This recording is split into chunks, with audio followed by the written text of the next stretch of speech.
It's the Mixed Martial Arts Hour with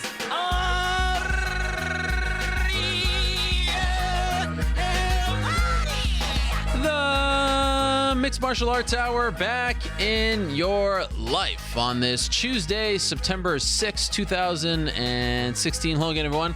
I'm Ariel Helwani back inside our New York City studio. If you were celebrating or observing Labor Day yesterday here in North America, I hope you had a great one.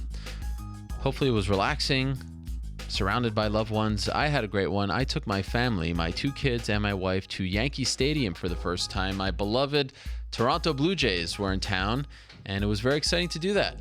Unfortunately, they lost. It was not much of a game, but it was cool to take them there and try to teach them about the game, the sights and sounds. It was a beautiful day.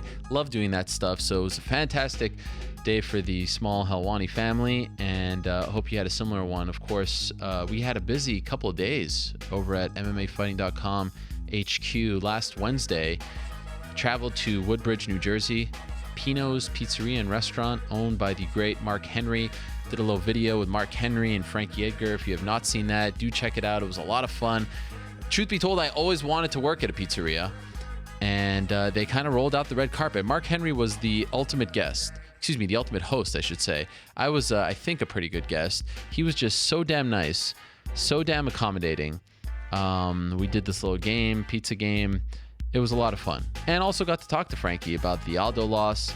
That was his first interview since the Aldo loss at 200. So that was a great experience. And then on Friday, we went to Kensington, which is a neighborhood in North Philadelphia, which is where the UFC lightweight champion Eddie Alvarez is from. Walked around his hood for around an hour and change. Visited his very first boxing gym, Front Street Boxing, where Creed was filmed. And I got to be honest, I have never been in a neighborhood like this. No hyperbole. He told me beforehand that he was bringing 2 cops with us because he wouldn't do the interview if there wasn't any kind of protection with us. And I kind of thought he was joking. This is where he's from. And lo and behold, we get there. There are 2 cops with us the entire time. He said that someone would have taken our gear had we not had protection. Saw where he grew up. It was, to say the least, a very rough neighborhood. And to say that I now have a newfound appreciation for who Eddie Alvarez is and where he has come from and what he has accomplished just to get to this point as UFC lightweight champion is an understatement.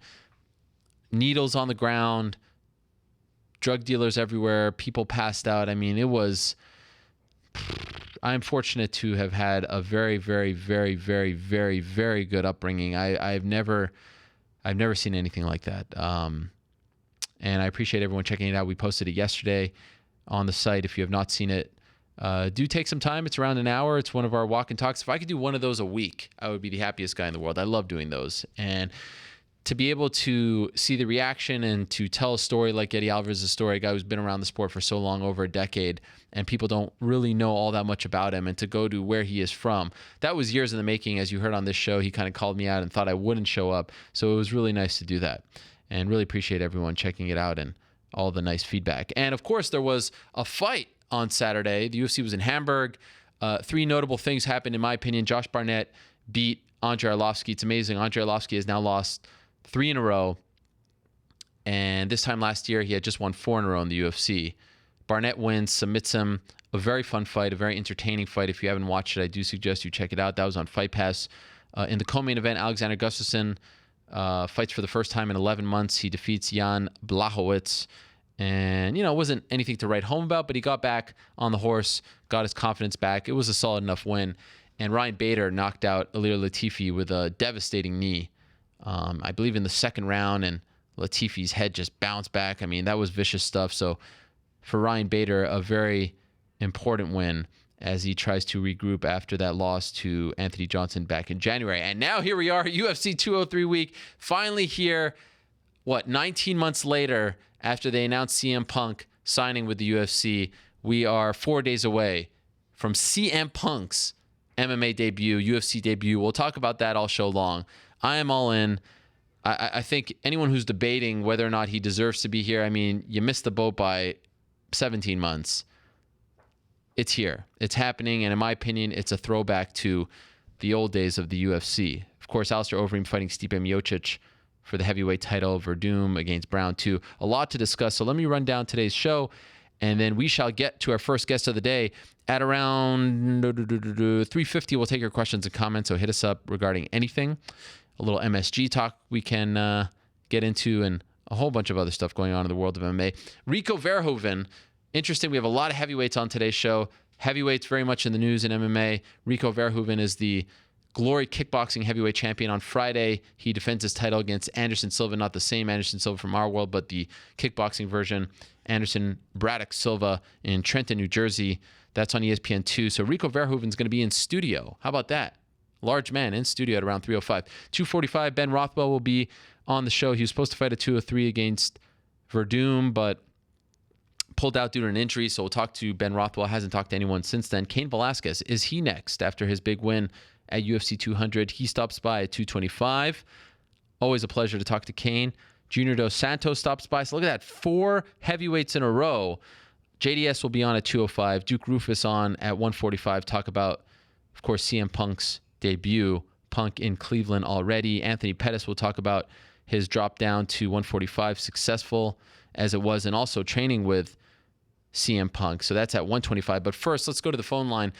Specifically wanted to start with Dave Meltzer of MMAfighting.com and, of course, the Wrestling Observer newsletter, because he has great insight on 2 of the biggest stories going on in MMA today. So pleasure to have him back on the show, this time via the phone. Dave, are you there? I am here. How are you doing, Ariel? Hey, Dave. Thank you very much for the time. I appreciate it. So before we get into the 203 talk, I want to ask you about Joe Silva, because the big news of the week last week was Joe Silva retiring from the UFC. Now, it hasn't happened just yet, probably towards the end of the year, but he has informed the bosses over there, WME, Dana White. Everyone knows that Joe Silva is going to retire, so his run is going to come to an end. You wrote a fantastic story on his unlikely rise to the top, if you will.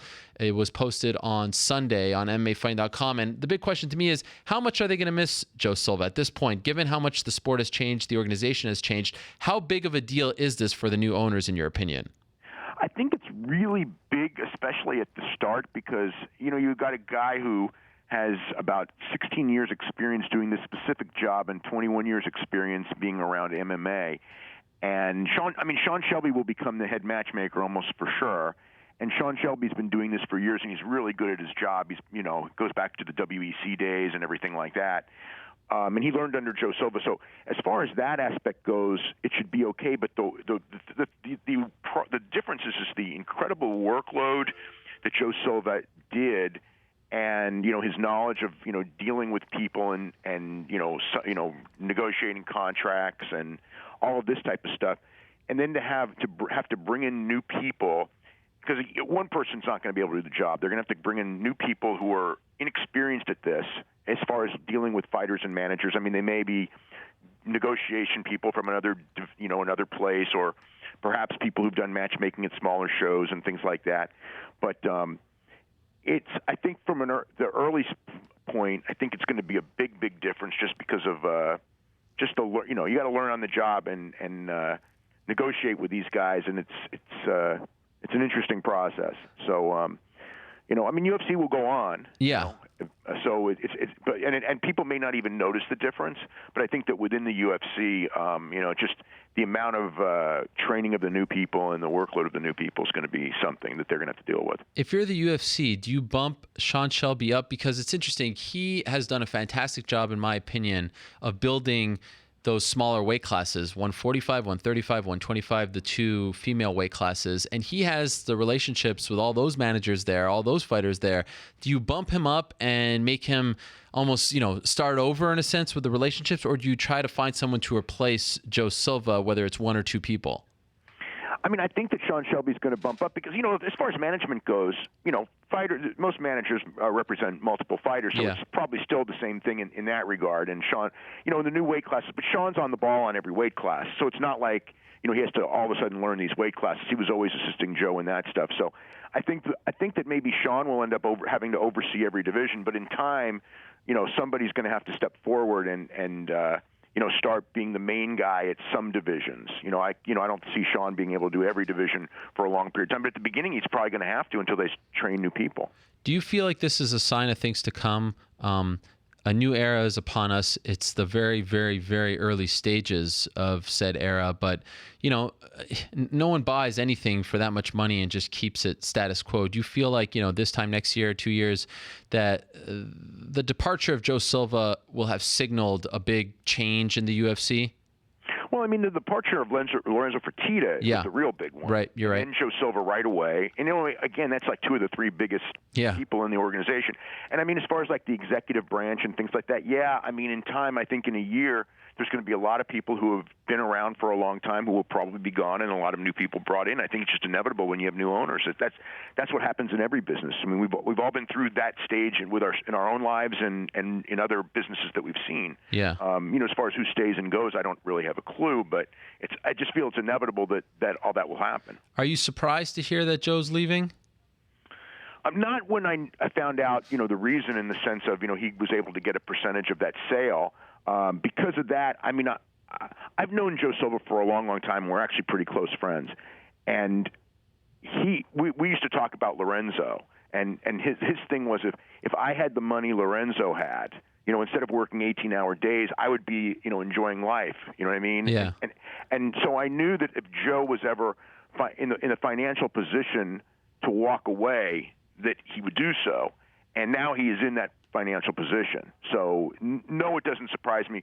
The day I heard that he was leaving, I was shocked because I didn't realize that he was getting a percentage of that sale. Yeah. Did he have a percentage of the company, or did he get a percentage of the sale? Because, when we always got the breakdown of the company, he was never a part of it. Yeah, he was. He did not have a percentage of the company, but I guess that there was something with him, and he wasn't the only one. But I don't know others. But there were a couple of executives that I was told that probably I guess right after Joe made the announcement, or not made the announcement, but after the story on Joe came, he was like, there were a couple of executives, top guys, and they got like small percentages, but small percentages of $4 billion is several $1 million. So that's so there were a couple of people. I don't know who exactly, but he wasn't the only one. Dana White always told us that if the Fertitta brothers left, he'd leave as well. And now here we are looking at a situation where he has reportedly signed this 5-year deal to stick around. But his two guys, Joe Silva and Lorenzo, those were his guys on a day-to-day basis, are going to be gone in a matter of months. Do you really believe that he will stick around for the next 5 years? That's a really hard question. I think a lot depends on how the relationship ends up with whoever, Emmanuel puts in the spot. Yeah. To work with him in the old Lorenzo spot, so to speak. And if he can get along with him and develop a great relationship with him, I think Dana loves the sport, and I don't think that he's looking to walk away. But if the new company tries to make changes, and if the company starts going down with those changes, I could see, just mentally with Dana, I could see that happening because, again, he's also in the financial position that he doesn't need this at all. Right. If he wants to leave, he can go leave. If he's frustrated, he can leave. I think as long as the company's doing well, that he's pretty much in control, and he's having fun, I don't see him leaving. But, he's a volatile person too. And, so I think it really depends on his relationship and how the company's doing. Okay, if you want to learn more about the Joe Silva story and how sort of unlikely and amazing his rise was, I do suggest checking out that story that Dave wrote on Sunday over at MMAfunny.com. Now, I also want to talk to you about 203 because, of course, it marks the long-awaited, much-anticipated debut of one CM Punk, 19 months in the making. And I'm curious, we were talking about this before the show started, New York Rick and I. Do you feel like it has been too long since he was a part of WWE to where the wrestling community, I'm curious, how much of them do they even know that this is happening? Because WWE, of course, is not going to promote this because of the lawsuit that he's involved in. So is it unfortunate that there's been just too much time between when he was a huge star in WWE and this weekend's event to where they're not going to be able to tap into those wrestling fans that they thought they were going to be tapping into when they made this announcement back at 181. Do you get what I'm saying? I know exactly what you're saying because I've been thinking the same thing. Yeah. I don't know for sure. I think most wrestling fans have an awareness that this is going on. Did they have the emotional connection with CM Punk today that they had 17 months ago, so to speak? Probably not. But will there be? I mean, the question is, on the day of the show, the couple days before the show, when will they have that curiosity? You know what? Let's go see how CM Punk does. And I don't know the answer. I watched the preview shows, but on FS1. But the thing, those shows did not do big numbers. I thought, when the shows were over, I had an intrigue. It's like, okay, I mean, I would have watched the show either way, obviously, yeah, I mean, from a wrestling perspective, I mean, people were talking about it, but if it had been like, say, 6 months or 8 months, I think it would have been within the wrestling community. It would have been bigger, and also because he hasn't been around a lot. If he'd been all over everywhere promoting it in a CM Punk interview style for the last several weeks, I think that it might have been bigger as well. Yeah, that's a really good point, because one of the things that made CM Punk, in my opinion, so popular was, the pipe bombs, the interviews.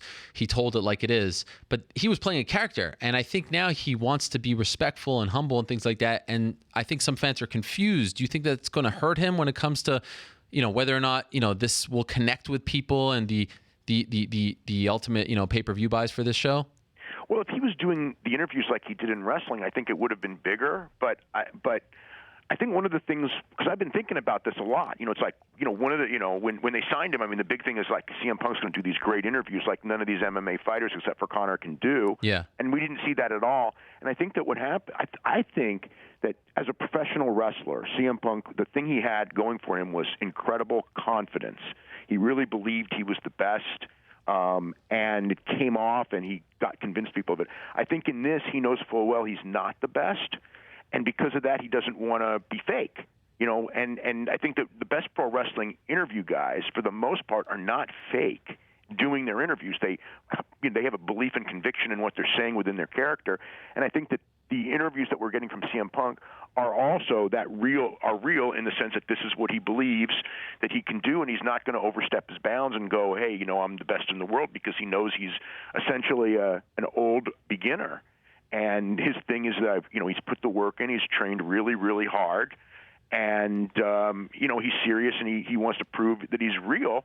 And he just wants to prove to himself, I think, that he can do it. And to all the people who said that he'll never fight, he wants to step in the thing to prove those people wrong. So you're more tapped into that world than anyone. What kind of buzz are you hearing? Like, are you starting to get the sense that this is going to result in a big buy rate? Are you starting to get the sense that people in WWE are curious, are going to tune in? What kind of feedback are you getting about this? I mean, there's definitely curiosity, but I don't see it as overwhelming. I mean, if you're going to compare it to, say, when Brock Lesnar fought Frank Mir the very first time, yeah, I don't think it's anything close to that. And okay. And Brock had been off TV for years, but Brock had that aura when he was in wrestling of, what would he do in a real fight? Whereas Punk, just never had that aura. But realistically, Punk was a much bigger star when he left than Brock was when he left, and there was a lot more of a years difference. Brock came in was about 4 years almost after he left WWE, and Punk is less than 2 years. But I felt more. Yeah, I definitely felt way more with Brock coming in than with Punk coming in. What's your prediction for pay-per-view buy rate for this? I mean, this is the one show that I do not have a clue. This is what I'll say. Okay.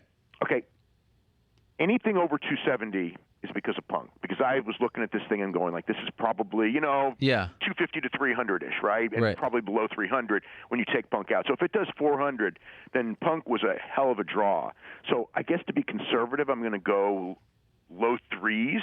But if somehow it does 500, then I completely underestimated the pro wrestling audience. But you don't have a prediction. Well, I guess I'm saying low threes. You're saying low threes, really? This is low threes, maybe mid threes. I'm surprised. I don't know. I mean, this is the hardest one to predict all year. Yeah, it really is. It's fascinating though. I can't wait to get there. Are you going to this one? No, I'm not going to this one. No. I can't wait to just see how the people react to him at the open workouts and the weigh-ins. I mean, look, I know a lot has been said of whether or not he's worthy of this, if he deserves. I think we're past that point. There's no point of even arguing about that, discussing that. It's happening. Here it is 4 days away.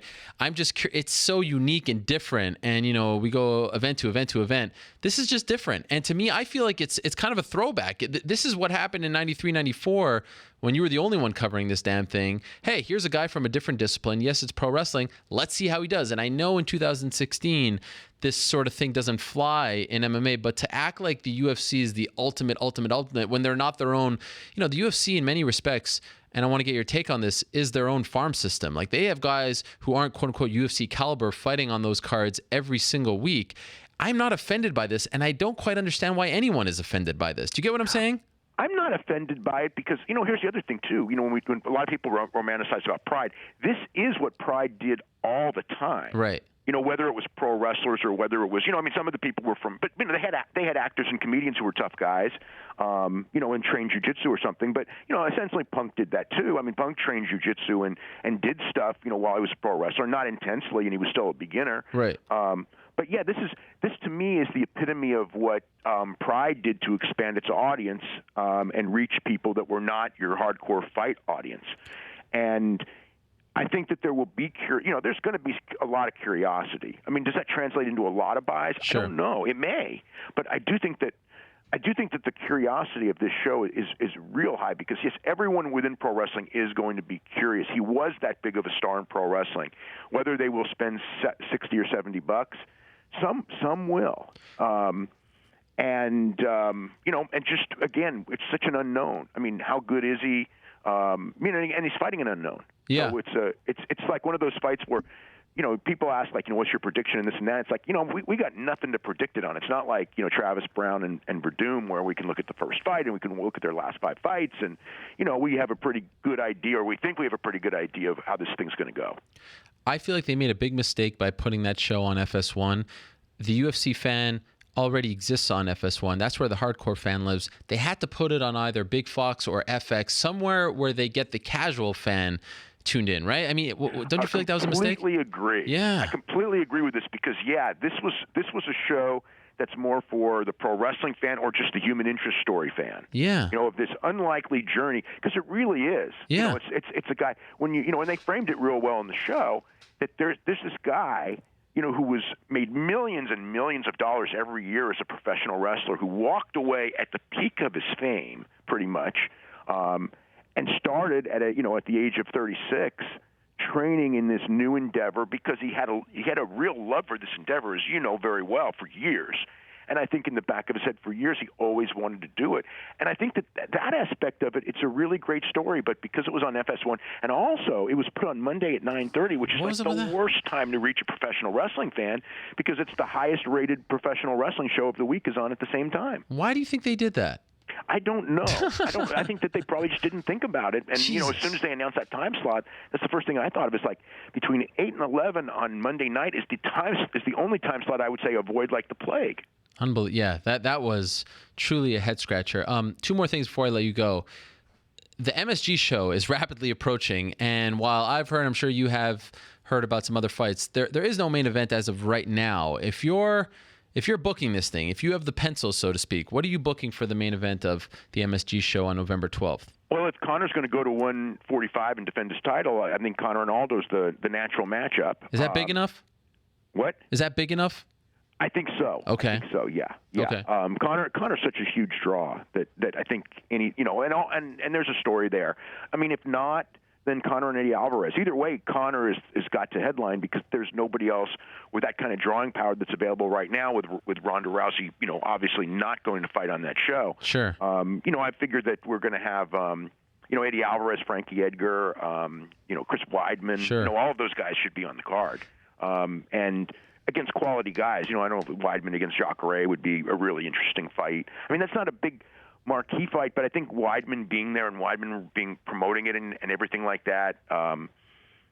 Frankie, I haven't thought about who Frankie could fight that's on the card, as far as his division. But I think that, and Alvarez against, whoever. I know that there's been rumors of Lawler and Cerrone, which is a great fight. Sure. It's like a fantastic fans fight. So, maybe that would be kind of like where the top of the card would fit in. Frankie Edgar, Jeremy Stevens is my guess. That's all right. Yeah. get him a sort of a favorable fight for him, if you will. Who's your pick, by the way, Stipe or Overeem? Stipe, but they're both powerful guys, and Overeem's a knockout artist, and I could see Overeem getting him with knees and everything and really softening him up quick. I could see Stipe boxing him or going to the later rounds and Stipe having an edge because I think Stipe's got better boxing and better cardio. Overeem's got a more diverse attack, and he's if he gets somebody hurt, he can finish him. So. It's one of those fights that it's a heavyweight fight that can go either way and probably win with a knockout. Overeem has been fighting MMA since '99. This is a very big deal. Like he's one of those those fighters that there's some hardcore fans just love from the Pride days and K1 and stuff. I kind of feel like this should feel bigger. Do you know what I mean? Like what a journey it has been for the guy. He's finally getting to fight for the belt. Almost 5 years to the date of his signing with the UFC. It doesn't feel like they pushed it enough. Do you get what I'm saying? Do you agree? Oh yeah. It's frustrating because so much of the focus has been on the Punk fight. Yeah. But you can promote. They're two entirely different fights. I think that unfortunately, and I don't blame Stipe for this, but I think that people just aren't ready for Stipe as world champion yet. Yeah. He won it, but and I know it was really big in Cleveland and everything, but it just doesn't feel like the whole country has really gotten behind the idea of this, American heavyweight champion. And I think that maybe also, I don't know that this plays a factor in it, but in my mind, in a weird way, it does. In the sense of Cain Velasquez looked so good against Travis Brown in his last fight that I almost was like, when that fight was over, it's almost like, well, Cain's the best heavyweight as long as he's not injured. Right. And so it's almost this feeling of these guys are fighting, but it's not that Cain deserves the championship because he doesn't right now, but the idea he looks so fantastic that I'm not watching the number 1 and number 2 heavyweight because of how Cain looked. That is interesting. We will talk to him later in the show. Dave, appreciate the time. Great stuff as always. Thank you. Okay, thanks very much. All right, there he is, Dave Meltzer of MMAfighting.com and the Wrestling Observer newsletter. Okay, let's move along. I've been wanting to talk to this gentleman for quite some time. He had a very big weekend 2 weekends ago in Vancouver, won his featherweight debut, a fantastic fight. In my opinion, it was the fight of the night against Charles Oliveira. Anthony Pettis joins us right now on the phone. Anthony, how are you? I'm good, man. How you doing? I'm doing great. Thank you for the time. It has been a while, my friend. We haven't talked in a while. You kind of wanted to lay low before your fight against Charles, right? Yeah, I just wanted to just push back and focus on the fight. Not get into the media, not get into all the interviews, and just zone in on my job. Did you feel like it worked out? Like, was that a good thing to sort of stick to yourself and not put yourself out there too much? I think I trained really hard for this one, so the results kind of showed for itself. But it just felt good to get back to the roots of what got me here, man. Just fighting and training. Did you feel more pressure going into that fight because of the losing streak and all that? It was definitely a different feeling I never felt before. Coming off a losing streak, I was saying it earlier. You're fighting to kind of redeem yourself, and I think you get more. It's like more of a mental fight than anything. So coming off from 3 losses was just a hard time for me. So considering how good you looked in that fight, does that mean you're going to be a little more selective with the media you do before and how much you put yourself out there? Like, have you learned anything from that experience? I wouldn't say that was a big part of it. I just really wanted to just focus in. I don't think I'll stop doing media or not do it as much. This time I just wanted to concentrate. Now, looking back, how would you categorize the weight cut? Was it worse than you thought? Was it easier? Was it harder? How would you say it went? I think it went good. I had a nutrition out there, in my corner, and he gave me my diet. He gave me the plan. But definitely, we knew it was going to be hard going into it. 155 is a weight cut for me, but it's not really hard. 146 is what I weighed in at. That was a process. Like, once you got to 148, 147, how difficult was it to shed the final pounds? That was the issue. The last 2 pounds, we because of the new weigh-in system, we cut Thursday night. Yeah. I got down to 147.5, and I woke up at 148. Oh. On my scale. So I didn't know what happened. So I was like kind of discouraged a little bit, didn't sleep much, and then we got to go cut 2 pounds. I go down to cut 2 pounds, and it took a little longer than expected. But I think with some adjustments in the diet, and now knowing what the weigh-in process, I think next fight would be a lot better. Do you think it would have been easier if it was the old weigh-in deal where you weighed in later in the day? I love it. I love this way better. I mean, you're not sitting around miserable for all day. The night before wasn't enjoyable, but I like weighing in and get right to the point. Ultimately, was it your decision to go down to 145, or did your coaches tell you? Like, why did you do it now in your career? It was a little bit of my decision, and actually, Melky was the guy who was like just laying out the process for me. Me at one, I'm a fighter, so I'm like, let's get right back in there. And Melky's like, let's slow it down. Let's try something new. Maybe let's try 145, 146. We can make the weight, and it's a clear path to that title. There's some big fights down there. You got BJ Penn, you got Conor McGregor, Jose Aldo, Frank Yeager. There's so many good guys at 145 pounds now. Wait, so you're saying it was more of a sorry, I didn't mean to interrupt. Yeah, it was more of just a strategic moment on my management side, I think, of where we want to be at. My goal is to be the champ, and I think Melky just laid out a good vision for me. So after all these years, Malki Kawa actually came up with a good idea? That's amazing. we had that conversation after the fight. Man, whatever happened in that fight was kind of on me. I am shocked. That's amazing. So does that mean you're sticking around at 145? I think, if I want to stay at 45, this is the time to do it. Now that I know how the weight cut goes, my weight's nice and light now, and there's a lot of good contenders there. So, you're looking at both divisions, and I want to be a champion. And I want to fight for belts. I want to fight the best in the world. At 145, I have some good fights in front of me. Also at 155, too. So I don't know yet. I think we're at this point, I got to sit down and talk to Duke, and we'll go from there. So they haven't come back to you with any ideas yet, asked you about your future? You haven't had to make that decision yet? Not like a solid decision. I've made my decision up. I think me and Max Holloway would be a great fight. He's sitting there on the sidelines waiting for a title shot as well. Number 3 in the world at featherweight, and that's the guy I would love to see myself fighting at 145 pounds. But then at 155 pounds, there's still some good fights for me as well too. So it's just I gotta sit down and figure it out. All right, Max Holloway, I like that. Have you guys pitched that to the UFC yet? Do you know what they think of it? No idea, honestly. I tweeted Max, and Max said he's not in line for title shots. He's getting a shot. I'm not sure. So. And you want to fight in New York, right?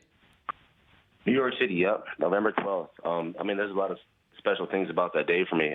November 12th is the day my dad passed away. So it's always been like a rough day in my family. So I think, with the Madison Square Garden fight and, that day, I think it'd be awesome for me to get on that card and just make that day more of a special day for my family and not have to remember. Wow. I was going to remember it, but change it up a little bit. Have you ever fought on that day before? I never done anything on that day. We used to take that day completely off and just, I just hang out with my mom. My mom takes it pretty hard, so that was always a day for my mom. Well, and do you feel like mentally it will be the right move to fight on that day? Such a big card, such a big event, all that stuff? Yeah, most definitely. I think, after this fight mentally, I've been through so much mentally stuff this last year and a half of my life with the losses, moving down a weight cut, pushing through this last fight. That was a mental win right there. Charles Oliveira came to fight, and I thought I had him done in the first round, and I had to push mentally to get back in that fight. So I think I'm kind of finding myself in the mental aspects. I think my career blew up so quick, man. I was just going from fight to fight to fight, belt to belt to belt, and I just had to face some hard times in my career, which only made me stronger. Yeah, I recall looking at your face after you submitted him and he tapped. Like I could almost see like the 3,000-pound gorilla just come off your shoulders. Like it felt like the weight of the world had just been lifted. Do you remember what that feeling was like, that you can finally exhale and celebrate a win? Because it had almost been 2 years since your last win. Man, it felt amazing. Seriously, I wasn't used to losing. Before that losing streak, I had the Bart Pelishevsky loss. That was a controversial decision. And then Guida, he just held me down for 3 rounds. Before that, I won every fight. And then going into 3 fights in a row for, like you said, almost 2 years, not knowing what it feels like to get your hand raised, it was, a lot of questioning on my side in my life. what I was doing wrong, and it was just I was fighting the best in the world, and I'm fighting the best guys. There's no easy fights for me right now. Everybody that fights Anthony Pettis shows up. Yeah. We said it, in our locker room. Whoever fights you, this is their ticket to the next level. Don't be that gatekeeper guy. Don't be the guy that these guys make their name off of. And at 155 pounds, these guys are warriors, man. I'll be the first to say it. I fought the who's who of the 155-pound division, and now that I'm going down to 45, I'm not going to be fighting, any slouches either. These guys are all good. Did you ever consider, or did you go see like a sports psychologist? Sometimes when people are on a losing streak, they do that. Did you do any kind of stuff like that? No, I didn't. I didn't. I just got back into church more and just got more grounded with my family. I think I had a strong team around me. I just had to put together the right martial arts team. I got Duke. Duke's always going to be in my corner. Izzy Style. I flew back in my old jiu-jitsu coach from Brazil. And then, Lou with the nutritionist. I thought I had a great team to surround me for this camp. So, yeah, I just focus on that. A few months ago, you were in Albuquerque for a little bit with the Jackson Wink team. But for this camp, they weren't in your corner, right? No, they weren't in my corner, but I went out there. They had Carlos Condit out there. That's so right. I didn't want to interrupt anything. Will you keep doing that? I'll definitely go out there and spar for sure. Okay. Depending on the opponent as well. I mean, I know what body types they have out there, but yeah, I mean, there's so many good guys at Jackson Wings that it would be dumb for me not to go out there and get that training. I mean, it's literally like it's a UFC fights in the gym. Like there's so many good guys there. Did you feel like it was tough, because Duke had been with you for so long, to explain to him that you just wanted to get different looks? Like, did that make anything weird between you two? I wouldn't say it made it weird. We definitely had a better open line of communication. If somebody's didn't feel happy about it, we sat down, we talked about it, we made sure everybody was on the same page. I think me and Duke have a relationship. He wants to see me do well. He knows that I want this worse than anybody, and if that's what I need to do, I think he's fine with that. Okay. What's interesting is that prior to this fight, the last time you won, especially in the same fashion, amazingly, was 181 against Gilbert Melendez. That night is notable because that was the night that they announced that CM Punk had signed with the UFC. Now, here we are 4 days away from his debut. Are you going to be, and of course, he was part of your team for all this time, Roufus Sport. Are you going to Cleveland to watch the fight? Yes, I'll be there for sure. Oh, will you be cornering him? I'm not going to be cornering him. No, he's been working with our coaches one-on-one the whole time. So these guys deserve to get out there and let their work show. Okay. I think he's going to surprise some people, man. He put the work in, he put the time in, and people are definitely counting him out. I do a lot of interviews, and their first question is should he even be at this level? I mean, the guy wants to fight, and he has a fight coming up, so it's exciting to see. When he first came to the gym, did you ever think like, come on, what is this wrestling guy? We have to be around it. Like, did you have a certain view of him and what this whole thing was about? And has it changed 19 months later? The first time I ever met him was at my Cowboy Cerrone fight in Chicago when I fought Cowboy. He was there. Yeah. And he was a really cool dude. I didn't really know his background then. I watched wrestling, but I wasn't that big a fan. And then, to have this guy come over to the gym and start watching the videos and see, what it took for him to do that over there. He sacrificed his body for that as well, man. So this guy's not used. He's used to the training part. He's used to the body being sacrificed, and his ego. He doesn't have one. He's in the gym. He'll train just as hard as we do, and he'll be the first guy to clean the mat. So it's great to see that. And then at the same time, going back to your question. When he first showed up to the gym, I was like, we got some work on our hands. He wasn't even close to being ready for a fight, and maybe not even like on the local circuit. He was that new at it. But to see where he's at 2 years later, it's amazing, man. It's crazy how much martial arts have brought us that closer together, and to see his confidence get better, him doing better against certain guys in the gym, and him 4 days away from his UFC debut. When you were thinking, okay, this is how much time he probably needs and this is where he's at, like, do you feel comfortable as Punk's about to fight with the Roufus Sport banner over his name? Do you feel like, okay, he's the best that he can possibly be, like he is finally ready to do this, or do you wish he had a couple more months? I don't think anybody's the best there ever should be. Even myself, I go out there. There's so much more I got to learn. There's so much more I can get better at. But I think this is the right time for him to test this stuff. He's been there for a long time, and he puts the work in. I think anybody who puts the work in is able to wear our Roufus Sport banner. That's what it's all about: putting the work in, busting your butt, and being the best person you can be out there in the octagon. It's not like we don't take the Roufus Sport flag in there and say, oh, you need a head kick knockout because you're fighting for Roufus Sport. I mean, if you put the time in, you put the work in, you deserve to wear the flag with us. I mean, he was bleeding, sweating, and crying with us in the gym, and he went through the injuries as well. So he's ready. What was the send-off like? Like his last day, did you guys do something to send him off? Did you talk to him? You've been there, so many times now, the biggest stages possible. Did you have a heart-to-heart? What was that like?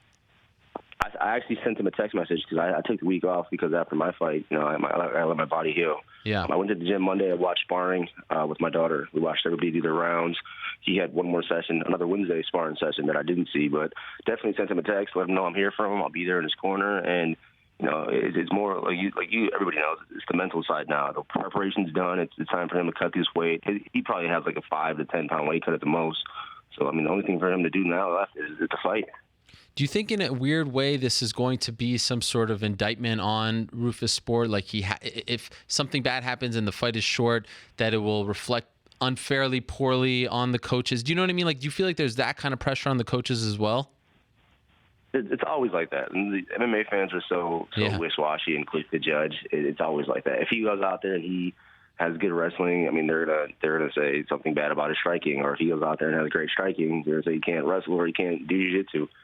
So I mean, our goal is to make sure he's safe and he goes out there and fights to the best of his ability. It's gonna be a tough fight. Like I said, the guy he's fighting is not no slouch either. He's a UFC athlete, and CM Punk, this is his first professional fight. Like, it's going to be a tough task, but he put the work in, he put the time in, and I'm excited to see it show. Do you think that the opponent that they picked was tougher than the one that you expected?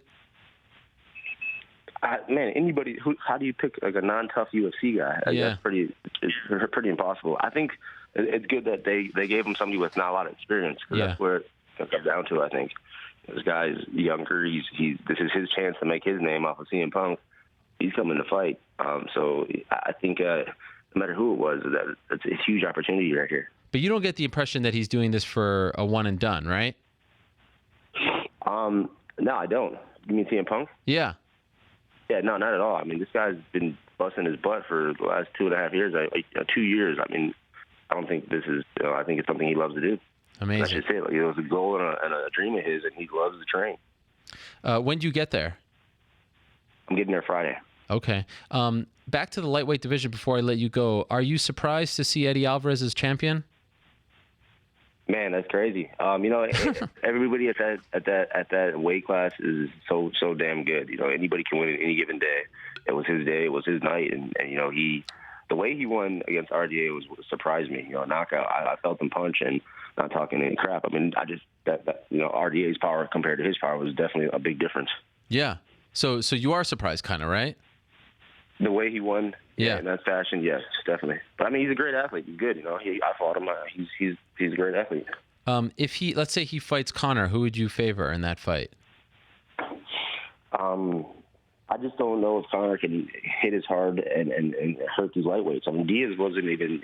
Diaz is I think number 6 lightweight, and they're making that fight to be the best of the world. I mean, RDA's beat Diaz. Henderson beat. There's a lot of good guys in the lightweight division that beat Diaz, and they made it seem like Diaz was like the number 1 lightweight in the world. So I think it's going to be interesting when he's fighting, guys like Alvarez, guys like RDA, whoever. I mean, all the good guys in the lightweight division.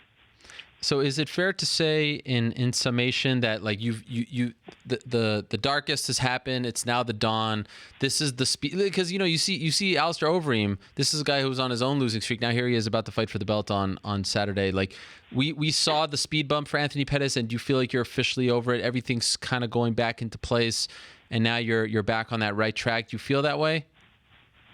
I feel like I'm back on the right track as far as training and putting that attention into it. But in this sport, anything can happen. So I'm not going to go out there and think I'm back on the right track. So I deserve every win. I gotta work just as hard as I did for the Oliveira fight, for the next fight until I get that belt. So maybe the lesson is don't get too high when the times are good, and don't get too low. Kind of stay in the middle, because maybe that was affecting you a little bit. No, the less it is, man. Enjoy the high times, because when they come, and the low times come with it. The high times wouldn't be as good as if you didn't have these low times. And with getting my hand raised in Vancouver, usually I'm out with my friends and hanging out. I went straight to the hotel room and passed out. It was just so much so much, I guess, emotion attached to that fight that I had adrenaline dump and it was just done Wow. for the night. What did you do? How did you react? I went to dinner and I went to sleep. I went to dinner with the team. Everybody had a great time at dinner, and we had some good conversations. And we just kind of laid it out. If this is the plan, then I got to make sure my body's prepped for it. And I got to make sure my cardio gets better. And we just critiquing my performance. Even though I won, we still have to critique the performance. Sure. Well, what a performance it was, man. Are you surprised you didn't win Fight of the Night, by the way? I just watched the whole fight, and yeah, man, I remember in the moments of the fight, we were fighting, man. The guy was throwing, we were, submission attempts, all crazy, great scrambles. I didn't see the lows on the other fight, so I hard to say. All right. Well, I thought it did. Congrats, man. Really happy for you. Thanks, bro. Tremendous stuff, and good luck to you and the team this weekend with CM Punk. Appreciate the time. Yeah, we'll see you out there. Thanks. All right, there he is, Anthony Pettis, coming off that big win over Charles Oliveira. Now, the man who is in Pettis' corner back in Vancouver around 10 days ago, the man who has been by his side from the beginning and will also be by CM Punk's side on Saturday. What a great guest to transition into now. We're talking to the head man over at Roufus Sport, the namesake. Duke Roufus himself joins us on the phone. Duke, how are you? Hey, man, I'm awesome. Just had a great weekend with my family. Just an incredible weekend here in Milwaukee. The weather's awesome. Great summer, great life, great team. Couldn't be any happier right now. Wow. I could feel the positivity coming right out of you. I love that. Oh, thanks, man. And same with you. It seems like you got a lot of pep in your step on a Tuesday today. I do. Well, I got to tell you, Duke, I am very excited. I am all in on this. The CM Punk story to me is nothing to be upset about, to get my feathers ruffled about. I mean, I am so excited to get to Cleveland and see how this whole thing unfolds. And you have been there literally from day one as far as his MMA journey is concerned. And I'm curious, on this Tuesday, how do you feel? Like, do you feel a little different than your typical Pettis fight or Ben Askren fight? Like, this is a guy who has no experience and he's about to do it. He's about to go in there after 19 months. Can you share the emotions and thoughts going through your mind right now as you're about to embark on this journey? Well, 6 degrees of separation. The first time I met Punk was with you. We watched the Ben Askren-Amasu fight in Chicago together. Right. You, That's myself, right. Jail. That's right. And it's crazy that that's why I was excited to come on and share that with everyone. Just I forgot the connectivity of everything. But along with that, you know what? I'm grateful, one, for the friendship of Punk, two, for this whole experience, because I think he is he's bigger than the sport. He's making a statement about life. If you have the ability, you got a shot, you want to do something, this is a real life Rocky movie. But getting back to the serious question at hand, yeah, this is new territory for me. Yeah. But you know what? I love it. I love new opportunities to grow. I love new opportunities to get better. And this is one of those situations. Normally, you go to a fight with these experienced vets, and it's a different situation. They're so, how should I say, seasoned.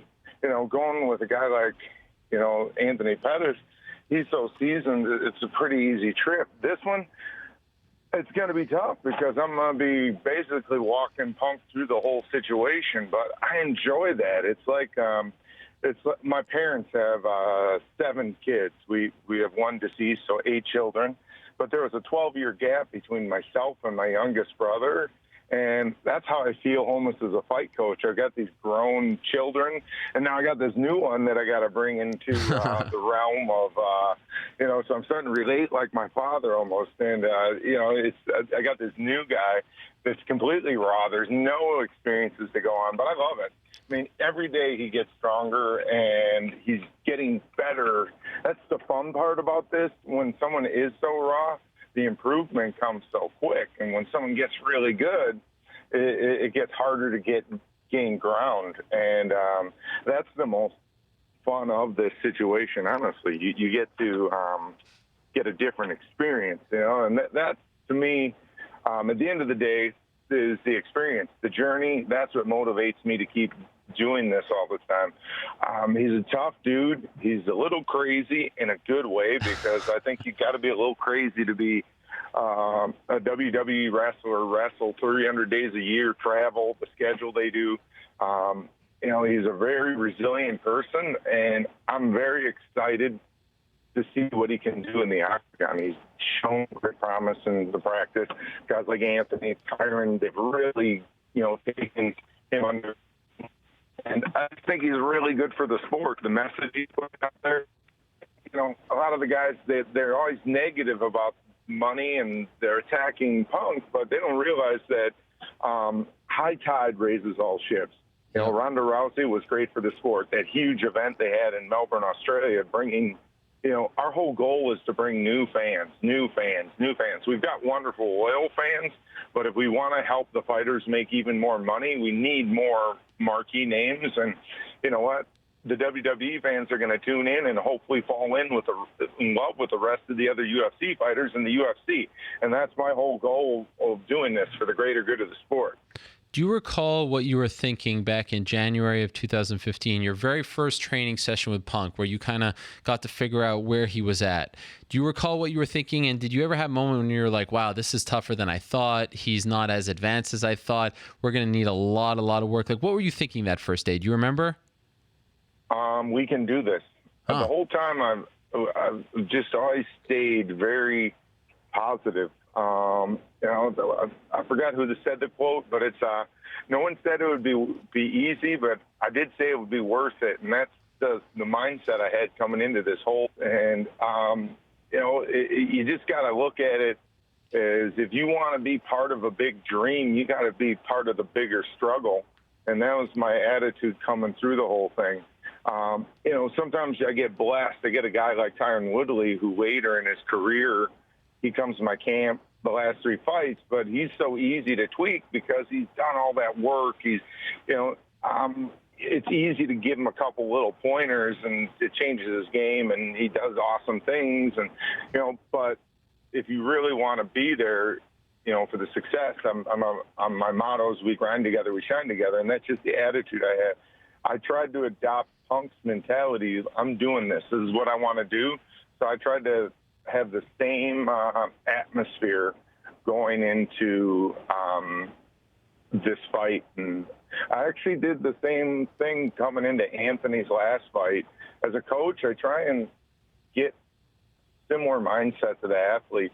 I've only told a couple people this. Anthony, one of my really good friends in Canada, and one of my business partners. If Anthony Pettis would have lost his last fight, I was going to stop coaching. What? He had his back against the wall. I had my back against the wall. And, I'm serious. That's how much this kid's life and career means to me. But that's how invested I am as a coach. And that's the type of mentality I have coming to this Punk fight. Is not, it's not a negative attitude or, skeptic about it. I was all on board. We're going to make this guy's dream a reality. I'm an overachiever myself as an athlete. So I can't help it. I'm sentimental for Rocky movies, and I like rewriting the script and making our own Rocky-type finishes. So I'm excited to be going to the octagon with him this week because, to me, he transcends more than sport. It's again, I'm just emotionally connected to his journey because I have a lot of respect for him. He doesn't need to do this. He's had an incredibly successful career as in the WWE, has the financials. He's got a great wife who also is a former champion. I mean, but his dedication has inspired me and inspired a lot of people around us. To see people who don't have to do something work harder than people who do have to do this is pretty special in my eyes. So wait a second, you were prepared to walk away from MMA coaching had Pettis lost to Oliveira in Vancouver? Yeah. Wow. Yeah, I take responsibility for winning and losing when you're coaching. I'm the type of guy that I want to be in the trenches with my people. I feel like we had one of the best camps we've had in a long time, and the connectivity, I was inspired by Anthony's hunger as well, too. I mean, it was a very crucial part of his career. Yeah, it was. I just, no one took the losses worse than me than, of course, Anthony. I know what his potential is, and I know what he's capable of when he gets his stars aligned. He's a special force, and I just want to see him shine, and he did. And I feel like the next stage of his career is going to be a special one. He's got a special motivation right now. Did Pettis know about that you were considering that? No, I didn't want to cloud his vision. I just, I didn't want to cloud his thoughts and mine. I didn't want my hang up to be his hang up, if that makes sense. It's just where I was at as a coach and professionally. I don't know, maybe it was a psychological trick that just made me extra hungry this camp. I don't know if it was reality or not, but that was the mindset I had coming in. And sometimes that's what it takes to win a fight, is getting your mind right. You don't have to be a god, all year. You only got to be a god on fight night. So, the mind's an incredible thing, and it can either play tricks on you, or you can play tricks on your mind and make it do things special for you.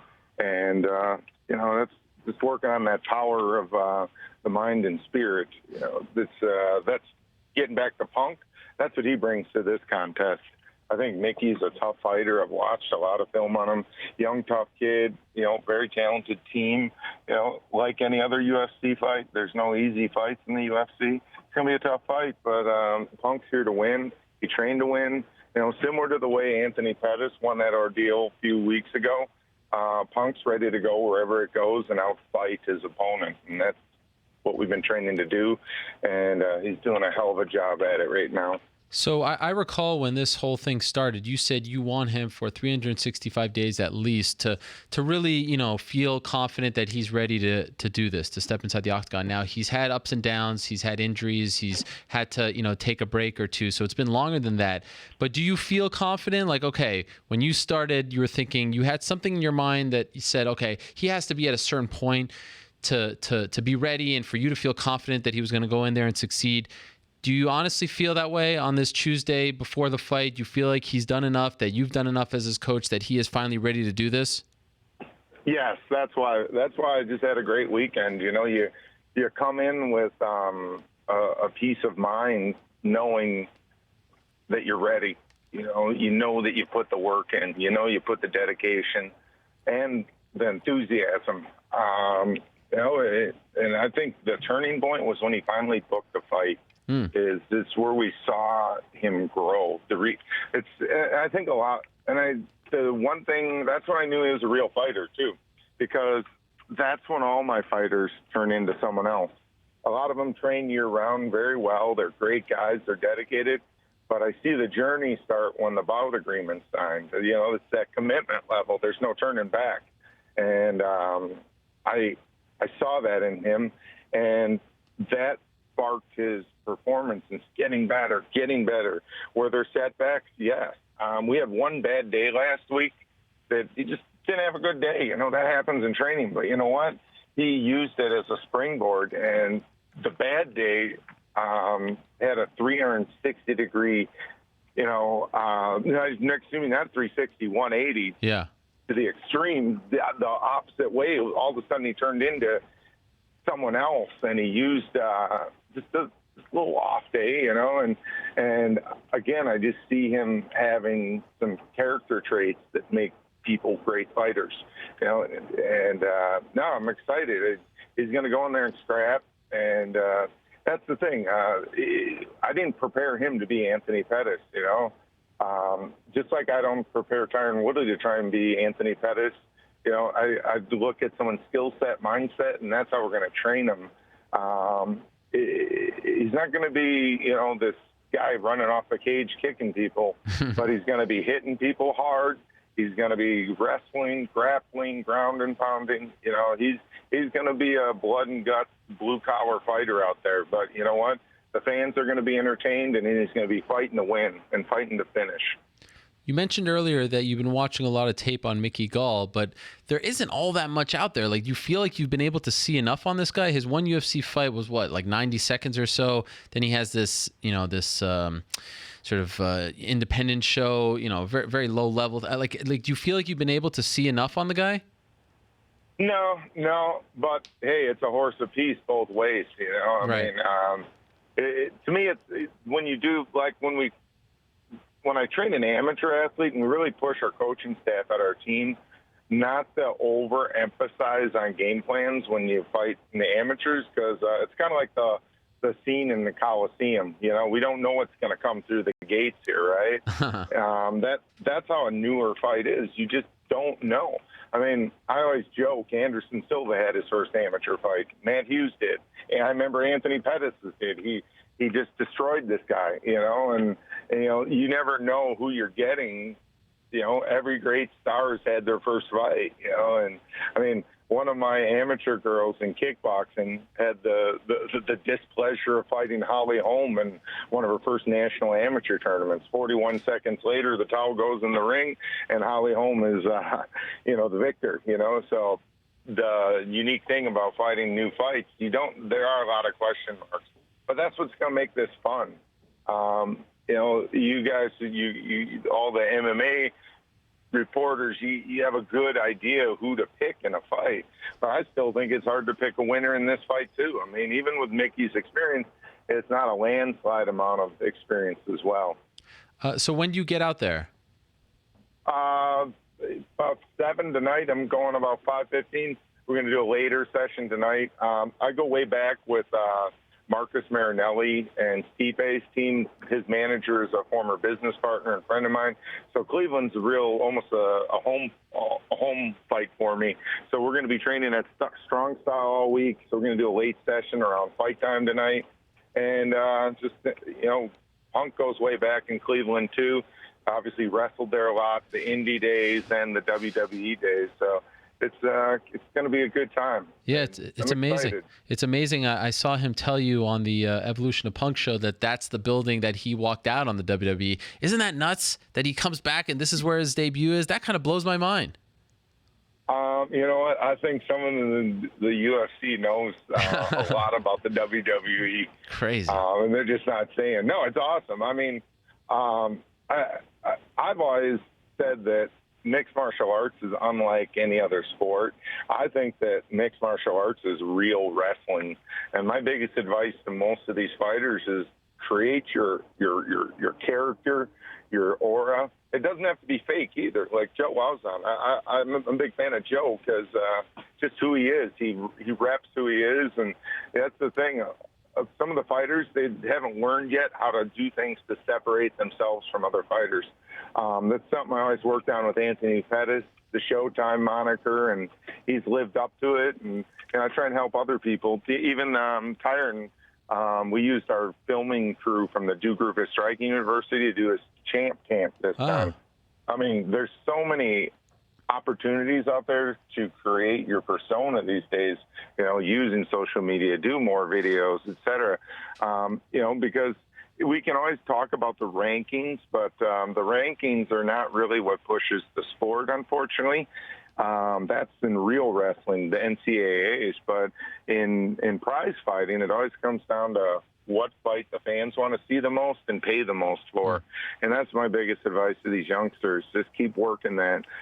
Now, I'm just grateful to be in this stage of the sport, because I go to these events, I meet more younger fighters, new people, and man, these guys are getting good so fast, and the sport's moving so fast. I got to be on my toes as a coach, constantly getting better myself. It's just fun, and it keeps everything fresh, and there's always a new challenge ahead of us, and it's just, again, an incredible time. The sport's growing exponentially, and I see the UFC and Bellator and all the other shows only getting bigger.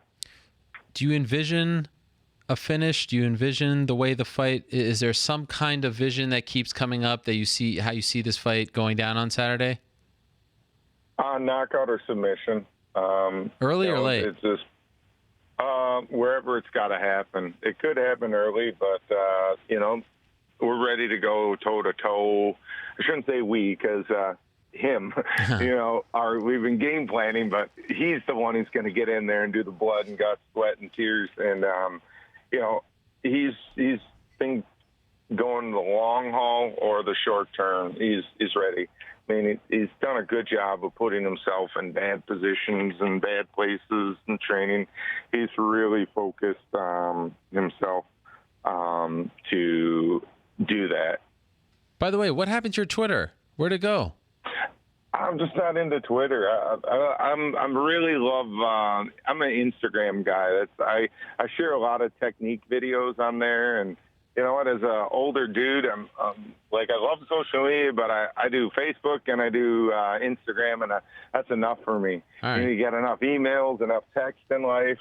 It's like hard to keep up. I feel bad. I can't keep up with my friends and family and even my responsibilities. It's like something's got to go, and that was one of them. All right. Yeah, I tried to eliminate, but I do share a lot. I'm a nerd on the Instagram. I do pictures, and I like sharing a lot of. If they're not like techniques I'm teaching, I share. I just like sharing, cool strikes, submissions, etc. So me, it's a lot of fun. I like kind of networking back and forth with fans and practitioners of all the martial arts. Final thing for you, Duke, and again, thank you so much for the time before you head out to Cleveland. Do you at all feel like what happens on Saturday with Punk will be sort of, as I said to Anthony, like this indictment on you as a coach, because you have been given this opportunity that, brought you some notoriety and more fame, even though you didn't really need it. And he kind of picked you as opposed to vice versa. I mean, so many people were campaigning to have Punk come to the gym. You didn't do that. And, he just shows up. And there's a lot of eyeballs, and there's a lot of naysayers, and there's a lot of doubters, and everyone, it seems like that you're either kind of rooting for him to fail or succeed. Everyone has a take on whether or not he should be there. But at the end of the day, everyone wants to just see how he's going to fight.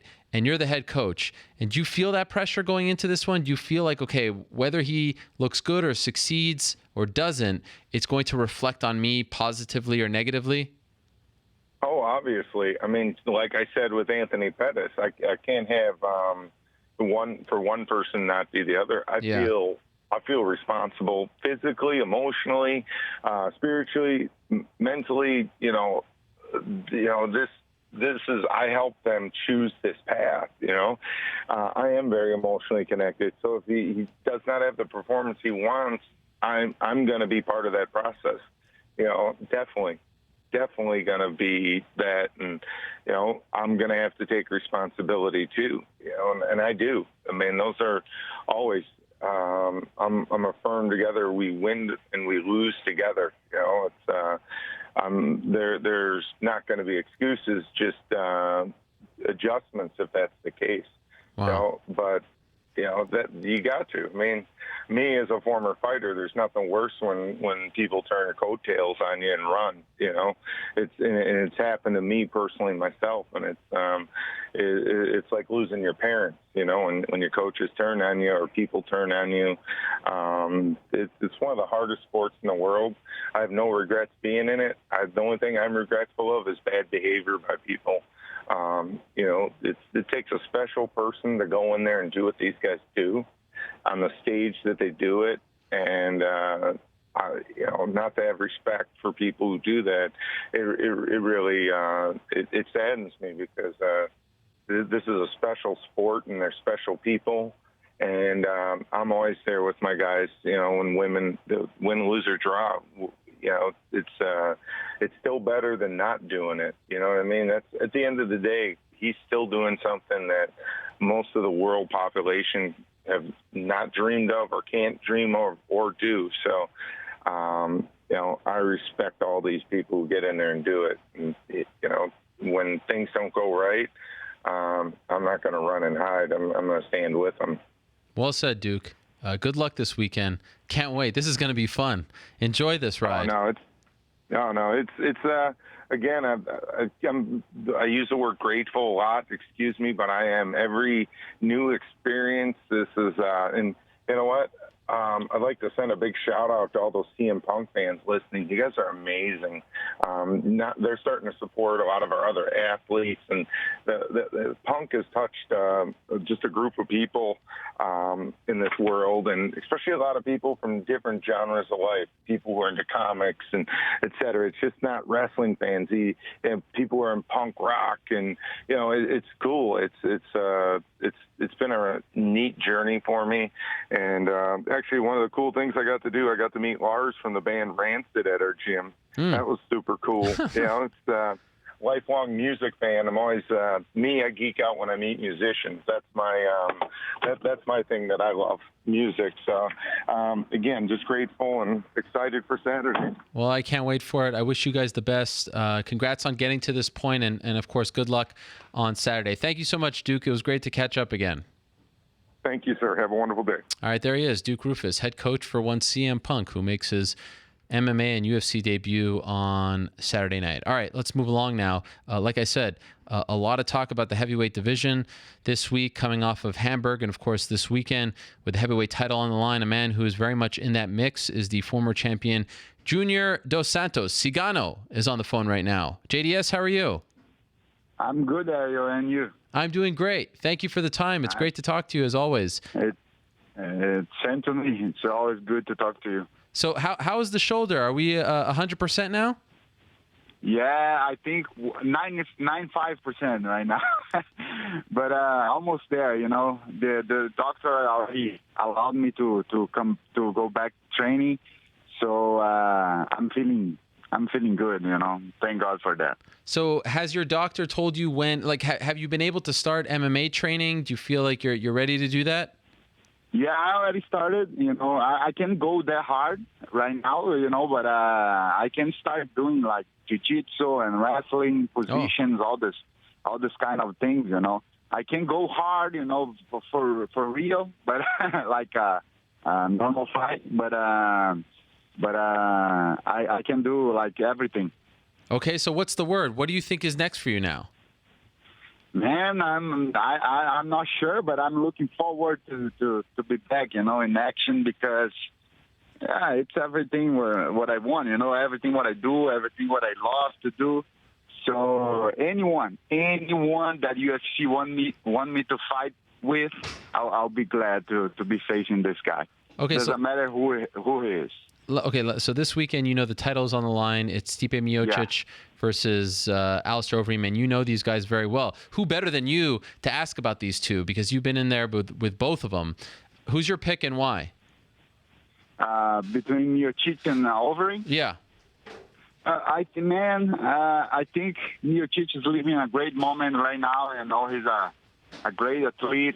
Overeem, too, is a good guy, is a great athlete, but right now I think the moment is for Miocic, so I think he's going to win this fight, and by knockout. By early or late? Second round. Second round. Now, are you picking with your heart or your mind? Because we know you and Alistair aren't the best of friends. Are you kind of yeah. Actually, I can't say that I have a good relationship with him. Oh. But it's normal, Yeah. He's okay, and I'm okay with him too. So it's part of the thing, And but I'm talking with my mind, I'm just giving my opinion about the fight. I know Alistair Overeem is like I said, a good athlete, and we'll put on a good show for everybody. But I think Miocic's living a better moment right now. Okay, and what about Fabricio Verdum and Travis Brown? Do you think it's going to go the same way as their first fight? Oh, that first fight was good. Was good to watch, and I hope they can give us a good show like they did that time. But I think Verdum will win again. Yeah, after UFC 200, you were all over the place because right after Brock Lesnar's win, you tweeted, "Can I see you now?" And everyone was thinking, "Wow, what a great tweet! JDS versus Brock Lesnar. This is great. This is a great fight. What an amazing style matchup, all that stuff." And of course, now we know that Brock is going to be out, maybe never return. What was your reaction when you found out that he failed 2 drug tests? Well, I wasn't surprised, because sometimes we can see that the guys, their performances are too much for them. Something's wrong over there. Yeah. But I'm not saying that I knew he was on drugs, on this kind of things. But we should fight back in like 4 years ago, something like this, when we did the tough 13. Yeah. Me and him, we should fight at the end of the season, but we didn't because he got sick. And that's why I called him, I said, maybe it's the time. But again, we will not, maybe you guys will never see that fight. Yeah. Because now maybe he's never going to come back. Are you disappointed that it looks like it's probably not going to happen, at least now? No, I don't care. I don't pick opponents. And what I have to say is, thank you for USADA. They are doing a great job because we want a clean sport. We want to know who's the champion for real, not those fake champions. Not those fake performances that we were seeing at some point. So thank you, USADA, for doing a good job with these things. Your old friend Mark Hunt, very upset about what happened. Do you feel bad for him? Do you see his point, why he's so upset about the whole situation? Yes, of course. This is our life, Ariel. Yeah. We do everything for this. We spend our money. We put all our time on that thing. And our life is all about that. Then we go there and we have fake results, fake people fighting against you, fake performances, fighting against you. So it's not good. It's a really bad thing, and I hope USADA can my gosh, how can I say that? They can done with that. Yeah. Clean up the sport. Clean up the sport. That's it. He wants some of Brock's money. Do you think he deserves that? Because they actually fought and he failed the test before the fight? I think so. I think so. Man, Brock did $2.5 million. Something like that. Come on. It's crazy. Come on. That's a lot of money, man. And I think Brock could, and this guy, I don't know how much Mark Hunt made, but he's a legend of the sport, and that was a terrible thing for him and for his family. So I think that's the minimum that Brock Lesnar could do, or the UFC. Yeah, Brock probably even made more than that because he probably got pay-per-view and all that. So my gosh, you see this? It's horrible. You see this? This guy's, man, this is incredible. These guys that talk a lot, they come and they make a lot of money. And like McGregor now, $3 million. Yeah. Just on the purse. That's a lot, Does that piss you off? I think I need to learn how to do that. Yeah.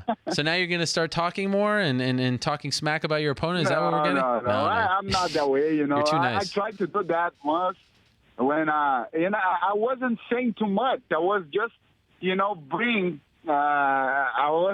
I was just talking about what Verdun said in the past. And then everybody started to say bad things about me. I said, man, it's not for me. I don't know how to do this thing. You're too sensitive, right? You're too nice of a guy. Yeah, I can't do that. I'll keep being Junior Dos Santos. I'm good with that. I'm happy with that as well. Don't change. Did you watch Josh Barnett against Andrei Arlovski on Saturday? Yes, I did. What a good fight, man. That was good to watch. You know? Two great guys. And that was good to watch. I kind of feel like JDS versus Barnett makes some sense. What do you think of that? I think so, too. Yeah, any one of them, like I said, man, maybe, we can have this fight happening. Me and Barnett, or me and any one of them. Me and Verdun, me and Cain Velasquez, because Cain Velasquez just fought. That's right. I think he's going to be the next for the title. Yeah. But if he don't, then we can fight again for the fourth time. Four times? You want that? Like I said, Ariel, I don't care about who I'm going to be fighting against, you know. I just want to fight, you know, because I want to show people how good I am and why I believe so much that I can be the champion again. Yeah. You know? Especially coming off that last win, which we talked about last time. Probably your best performance since you became champion, right? I think so, yeah. I felt like I found myself again. Yeah. Because I was too much worried. I was worried about takedowns, about the jiu-jitsu. I have to improve my jiu-jitsu. I have to improve my takedowns. I have to improve my wrestling, my Muay Thai. Come on. I'm a boxing guy, man. I know how to use my hands, so that's what I'm going to do. I'm going to knock these guys out, all of them. How many times have you watched it, that Ben Rothwell fight? I think 10 times, something like that. It's fun, right? One of the things that I learned was to stud myself. You know, I used to watch a lot of my fights now, especially the ones that I failed, like with Overeem, you know. The fights like with Cain Velasquez, he was better, you know. He had a great performance on that night, and, you know, I'm not saying that Overeem wasn't better than me. He was. But that was I feel like I give too much space for him. I allowed him to do that with me. So I want to change those kind of things. You know, I want to impose myself during the fight and throw some hard punches on their faces. Speaking of boxing, recently you were training with boxing champion Anthony Joshua, right, in Brazil? Yeah, we did actually. We did a small training there, you know. What a nice guy. And how did that happen? Was a good experience. How did you link up with him? Yeah, it was one of the sports brands, the sports brand that brought him and me for Rio.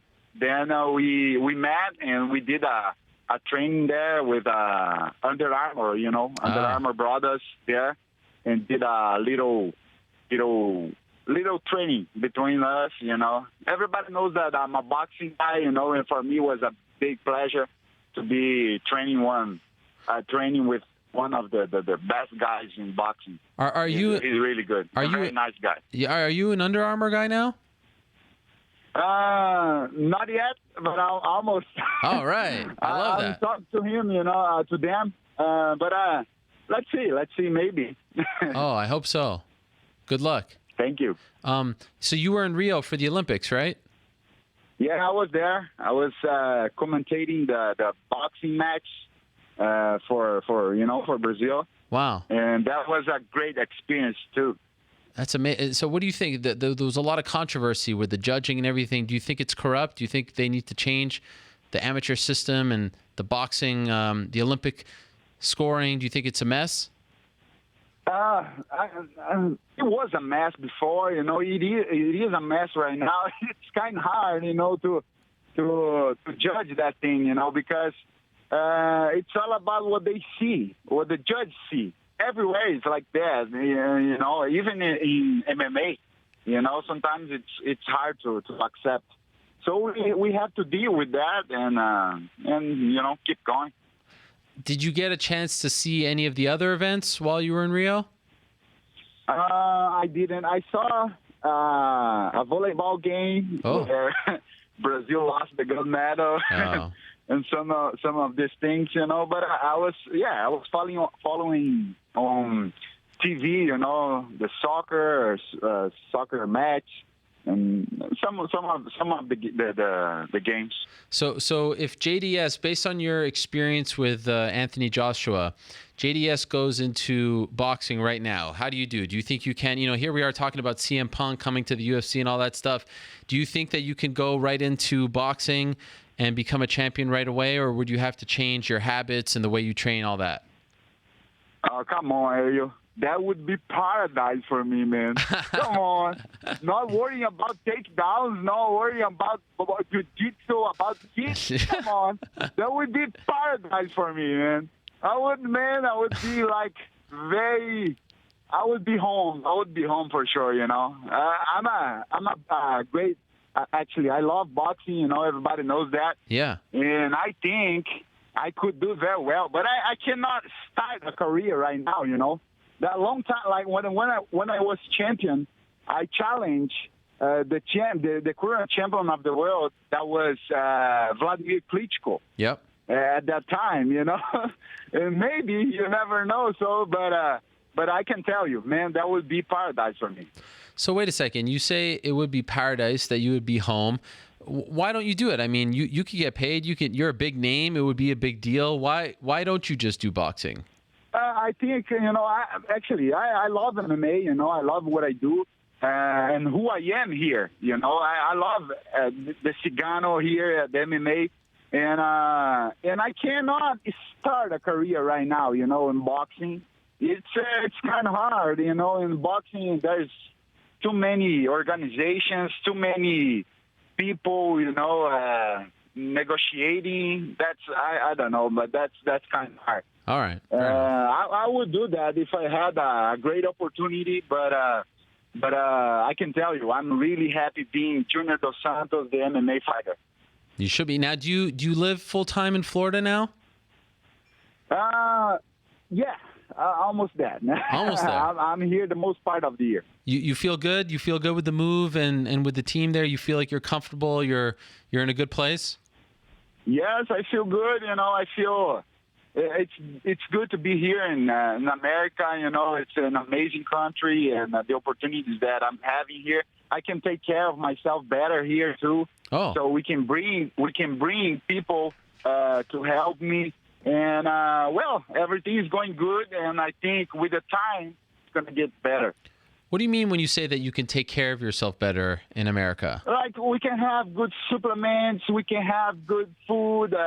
It's easier to get that thing. There in Brazil, it's to have a good equipment to train, good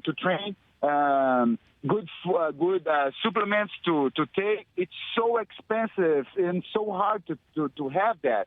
And here, you can go to the market and buy it. It's amazing, right? America, the land of opportunity. Yeah, American is American, man. Are you going to go to Cleveland to watch the fights? Say it again? Are you going to go to Cleveland this weekend to watch the heavyweight title fight? That's your division. Yes, I will. I'll be there. Oh. Actually, I'm very excited for you for this. I can't wait to see everything going on again. I'm feeling like, I'm really happy and I'm feeling relaxed because I'm starting a new moment in my career. That's what I'm feeling like. Wow. Because all this time, if you remember, in my last fight, I was saying, man, these last 2 years were hard for me because I have too many injuries. So, man, now 3 years, almost 3 years, because I had another injury. So that's hard for us, I was going through a tough moment, but it was good, because I think it made me strong. And I'm coming to win again. When was the last time you felt this good, this happy, this relaxed, this comfortable? Do you recall the last time you felt this way? Yeah, I think it was when I in my debut on UFC. What? Because, I felt so happy about that, and I'm feeling like that again, I have too much confidence on me. I really, really believe that I'm going to be the champion again. I take a look on the division right now, on these guys and everything what's happening. I respect all of them, especially the champion. Miocic is a great champion, but man, I'm coming for all of them. Oh my! I'm feeling like that. I can do it. Last thing, in a perfect world for you, when would you like to return? Like, do you have a month in mind, an event in mind? Yeah, like I said before, I think I'm gonna be able to come back. Or in December. Okay. At the end of November, but I think December is better. Okay. At the beginning of December, I think it's going to be a good time for us. Wow. We're going to have I think UFC is going to have an event at Canada. Toronto. December 10th, Yes. something like this. This one would be good. Oh. I don't know, anyone. Oh, they'll love you in Toronto. Toronto's a great place. Yeah, I fought in Vancouver. That's that right. was good, a good experience. That's right. The Canadians are very nice. They like nice people like you, JDS, so I think you'll fit in very nicely there. I like them too. What a pleasure. Great to catch up with you. I'm very happy to hear that you're doing well mentally, physically. Great news, and hopefully we'll see you out there in Cleveland. Have a safe trip. Enjoy the fights. And again, thank you so much for the time. Always love having you on the show, Junior.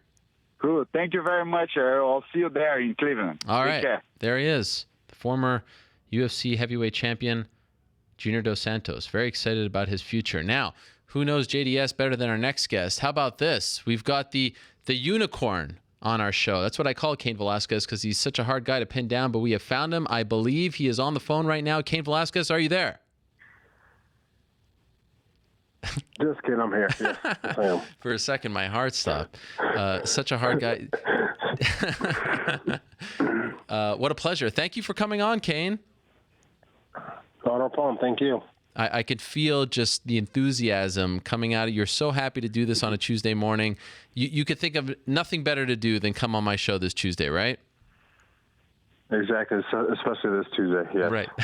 All right. Well, there's a lot going on, Cain. There's a lot going on in your life in the heavyweight division. So here we are. We're just days away from the heavyweight title being defended. Stipe Miocic versus Alistair Overeem. And, we had a guest on earlier in the show, Dave Meltzer, who said that maybe one of the reasons why this heavyweight title fight doesn't feel like such a big deal, because you returned in July, not that long ago, around 2 or so months ago now, and we kind of got a glimpse of, maybe who the real best heavyweight in the world is. Do you feel that way? Like, do you feel like people still kind of view you as the heavyweight king, even though you're not technically the champion? Yeah, I think so.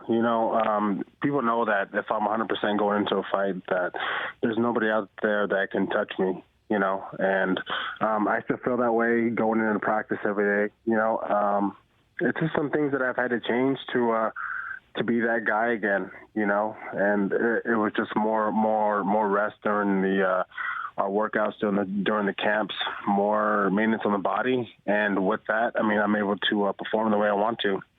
So right now, how do you feel? Like, do you feel, 2 months after your fight, do you feel like you figured out that formula of trying to be in the best shape possible? I feel like I have. I feel like I've done. Enough to be ready for a fight, but not too much where, I have little nagging injuries in my body. So, I'm excited, for this fight, for Stipe and Overeem to fight. And, I want the winner. I want the winner of whoever wins. I know I can beat, whoever wins. So that's what I'm looking for. Is it weird for you to see two other guys not named you fight for the heavyweight title? Do you feel like they're kind of fighting for your belt? You know what? No. Right now, those guys are in the position that they're in, because all the hard work that they have put in. And I just know if I get my chance, or just when I get my chance, I'm going to get that back, and I'm going to hold it for a long time. Have you or your management been told that you are getting the winner? We haven't. I think it's more of a thing that, we just have to wait and see what happens with that whole night, with that card of fights, and then, we'll see what happens. But I feel like I'm deserving the next title shot. So hopefully. Okay, who's your pick? Stipe or Overeem? Who's my pick? You know what? I'm not much of a guy who picks fights. Oh, come on, Cain. I don't really care who wins. I'm not a fight fan, really. Okay. I don't really care who wins. I want the best guy to win, and I want to fight the best guy, and that's it. That's how I see it. So you don't have a preference, like, oh, this will be a better fight, this will be a more interesting fight for me. You don't feel that way at all? No, both guys are different. I feel like, Overeem obviously is a guy, great stand-up guy, who would want to keep the fight on the feet, definitely. And I feel like Stipe is more similar to my style, where he does everything really well. He's good, he's conditioned, he's a smaller heavyweight. I feel like both guys pose threats, in their own rights, and I feel like, with my style of fighting, I can beat both those guys, yeah. So you say you don't watch a lot of fights. Will you even watch this one on Saturday? Maybe. I might watch it. Will you be there? Will you go?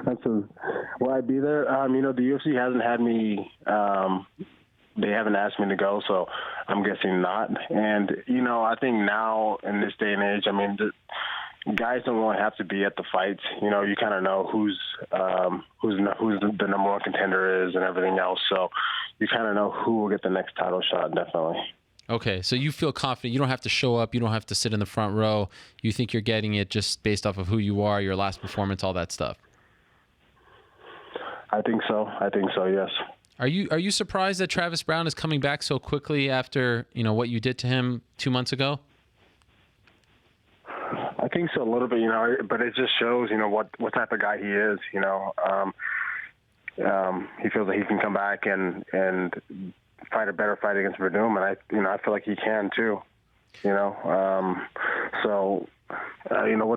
him and Verdum in the last fight, they were, first round. I would say, Brown won that round, and then just with the shape issue, I guess, Verdum was always in good shape, so he ended up winning that fight.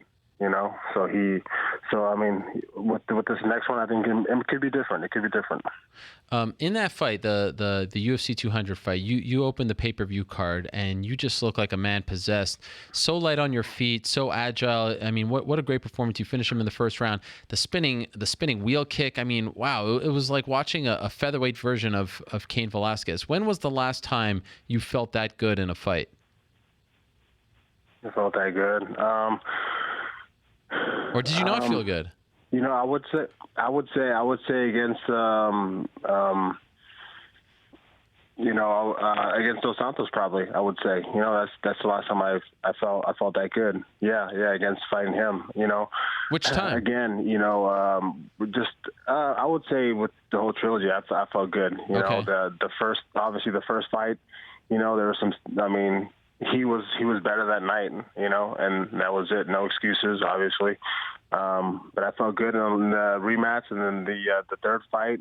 But again, I feel like now with how much experience that I have and, with the hard workers that we have, I know what to do as far as keeping my body, at its optimum level. And that's not overtraining it, always doing,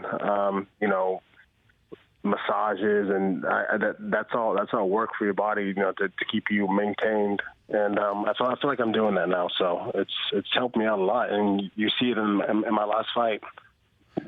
When you were forced to pull out of that fight, Super Bowl weekend, was there ever a moment, you had to get the minor back surgery? Did you question whether or not you'll ever be able to return to the form that we saw in July? Were you starting to doubt yourself at all with all the injuries and everything going on? You do. You always start to doubt yourself, but then when you go back to the gym, and obviously you take it slow the first couple months, and then when you're able to go ahead and train full go, I feel like I'm the same guy that I was before. I'm moving the same. I'm getting better. So I still feel powerful and everything else. So as far as, the little nagging issues, yeah, stuff that's happened, in the past, definitely, and, it could happen in the future. It could. But, I'm here to work my butt off, and I'm here to get that belt back. Do you feel like in the early stages of your career you made mistakes that you paid the price for? Or maybe does it go back to your wrestling days where you just kind of, because that's what everyone was saying, oh, he beat up his body too much, he put too much strain on his back. Do you feel like you paid the price for that, this year earlier on, the back surgery and all that stuff? I feel like I paid the price now because back then I never maintained my body. It was more so always the mentality that I go into the gym and I'm ready to go. It's never a thing of now I take like 30 minutes before practice and foam roll my whole body, get all the knots out. And, I would say that's one of the best things that I've done that I've never done in the past.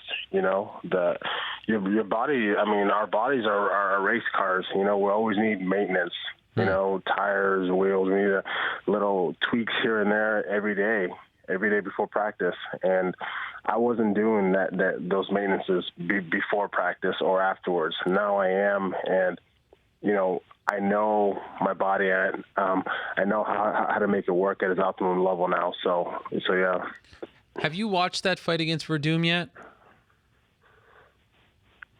I've watched, a lot of the replays and stuff. So I pretty much watched it. Yeah. I was there. I felt myself after the first round, just, not being able to give anything, but I was trying, that's all you could do. And, with that fight, obviously it's a thing of not being prepared and not going out to Mexico City beforehand, like I should have. But you've never actually sat down and said, okay, I'm going to watch this from beginning to end in one sitting. No, I haven't watched the whole thing. No, just little, bits and pieces of it. Is that important for you to do? Like, do you need to do that? Are you avoiding doing that? No. If we get in a rematch with Verdum, definitely, we'll watch it. Okay. But right now, there's really, for me, there's no point to. I know what I did wrong there, and that has to do with the preparation beforehand. Yeah. I know you were recently in Mexico City for some, kind of media tour, victory tour. What was it like? How did they receive you over there? Oh, great. It's always great when I head down there, and just always love and support. You know what I mean? And the people there know what I'm capable of, know that I can come back and get that belt back, definitely. So you don't feel like the loss in Mexico City in particular affected your popularity there at all?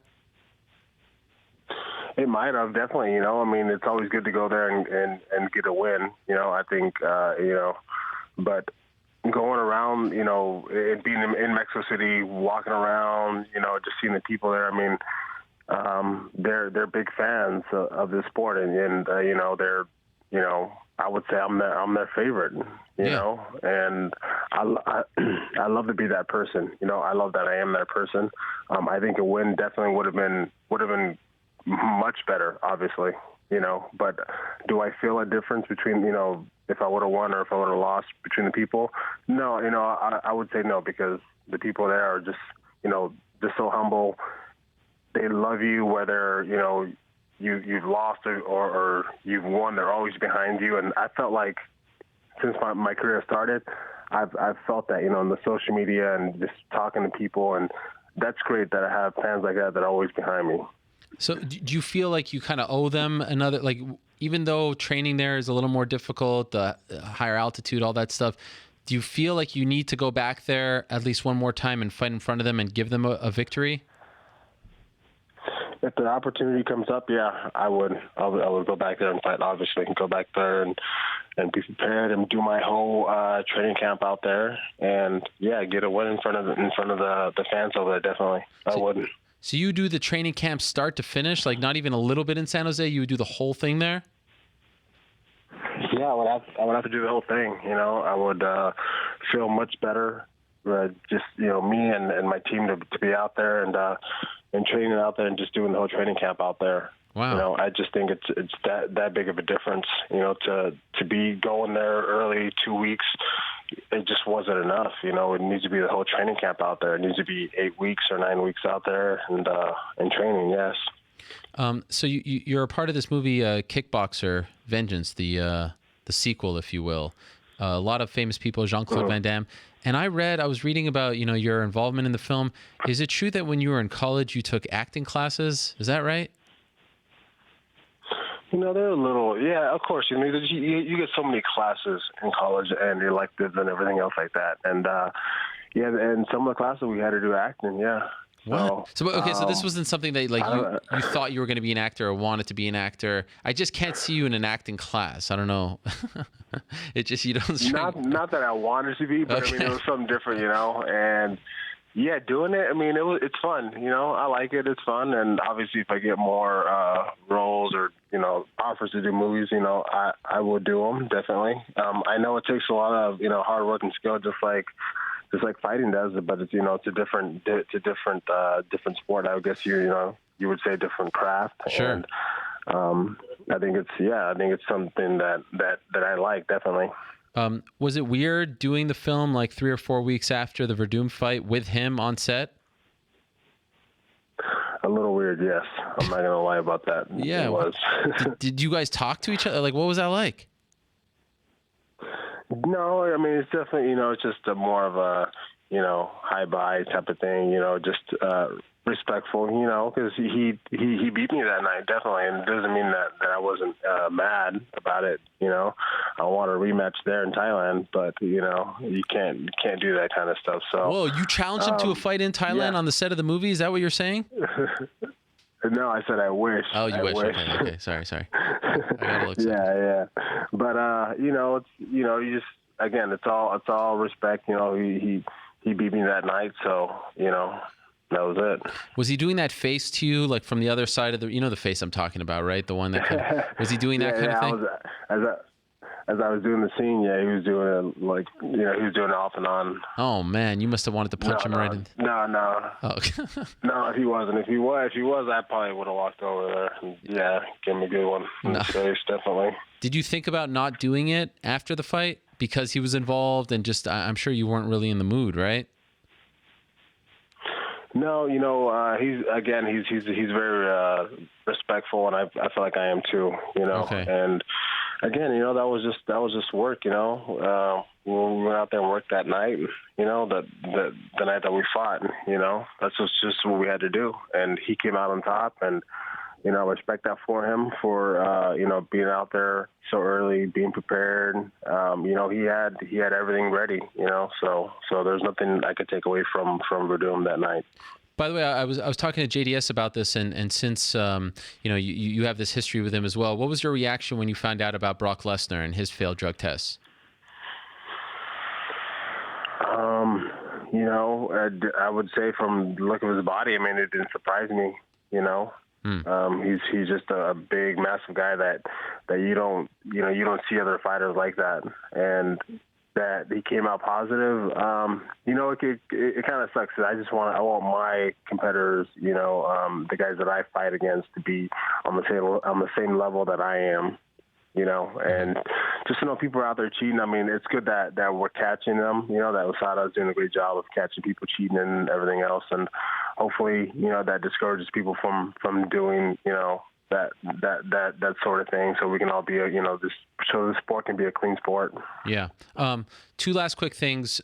You'll always, I think, kind of be tied to Yair Rodriguez because he's sort of that new generation of Mexican fighters, especially Mexican-born fighters. How far away do you think he is? Like, do you keep tabs on him? Do you watch him when he fights? And if so, how far away do you think he is from being, a true contender in his weight class? Mm-hmm. I mean, just being on a tough show with him, I know that this guy had, something that we haven't seen before. Obviously his style of fighting, all the spinning kicks and everything else. I mean, that's pretty cool stuff that we haven't really seen before, and that he's just really effective when he goes out there and fights. I think he's definitely a guy that can be a champion in this sport. I think he's doing everything right. He's training hard. He's young right now. He's going out there. He's winning fights. So I think in the future he could definitely be a champion in the sport. In perfect world for you, when would you like to return? When would I? Why not this winter? I mean, that'll be good. Like, as soon as these guys fight, they figure out who's going to fight who. Like 3 or 4 months. Let's do that. I mean, I think that'll be just enough time for everyone to get back at it. Okay. By the way, do you do your own Twitter? Yeah. Do you do your own social media? Yeah. Me and the help of my wife. Yeah, we do it all together. I don't know why I get such a kick out of the idea of you tweeting. We've been trying to be more active. I like it. This day and age of social media. We try to show people what we do normally. Yeah. You're such a stoic fellow, a serious fellow. It's nice to see that side of you. Yeah. Just with the media, I'm a lot more reserved, and with family and friends, I'm a lot more outspoken. I'm a guy who likes to joke around, and, sure. and I do actually talk, and I'm not always just serious, and I do smile a little bit here and there. Yeah, you and Daniel Cormier up there on the stage, 200, laughing at each other, giving each other the eyes. It was a beautiful sight to see you smile. Yeah. Yeah, DC, I mean, he's a big old goofball, so being up there with him, I mean, it's hard to keep a straight face, with him just trying to joke around and stuff.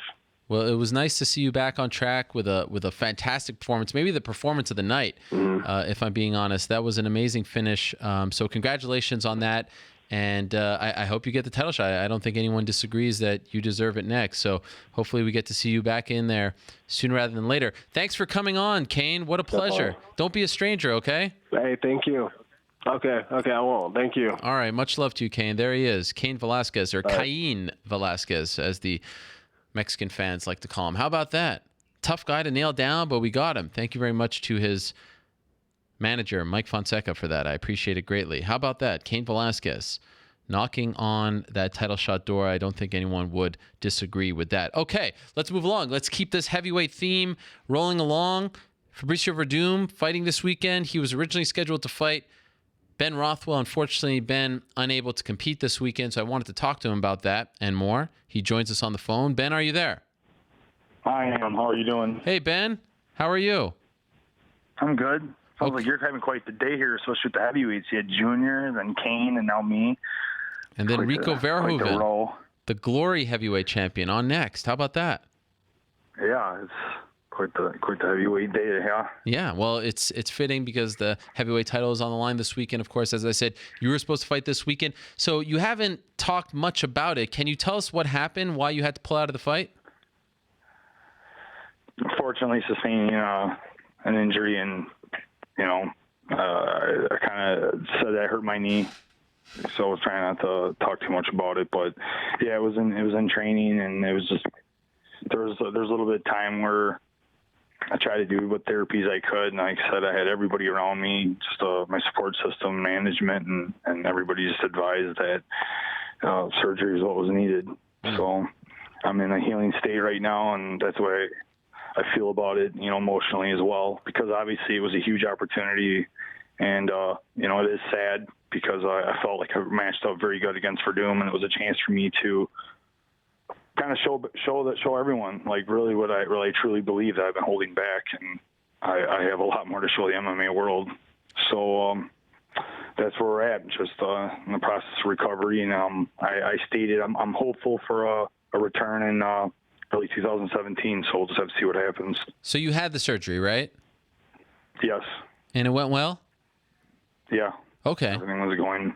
They feel like I'm healing even like ahead of curve. So just that's it. I was really just devoting the time to the therapy and doing the right things. And for me in martial arts, it all goes together anyway. So it's just time.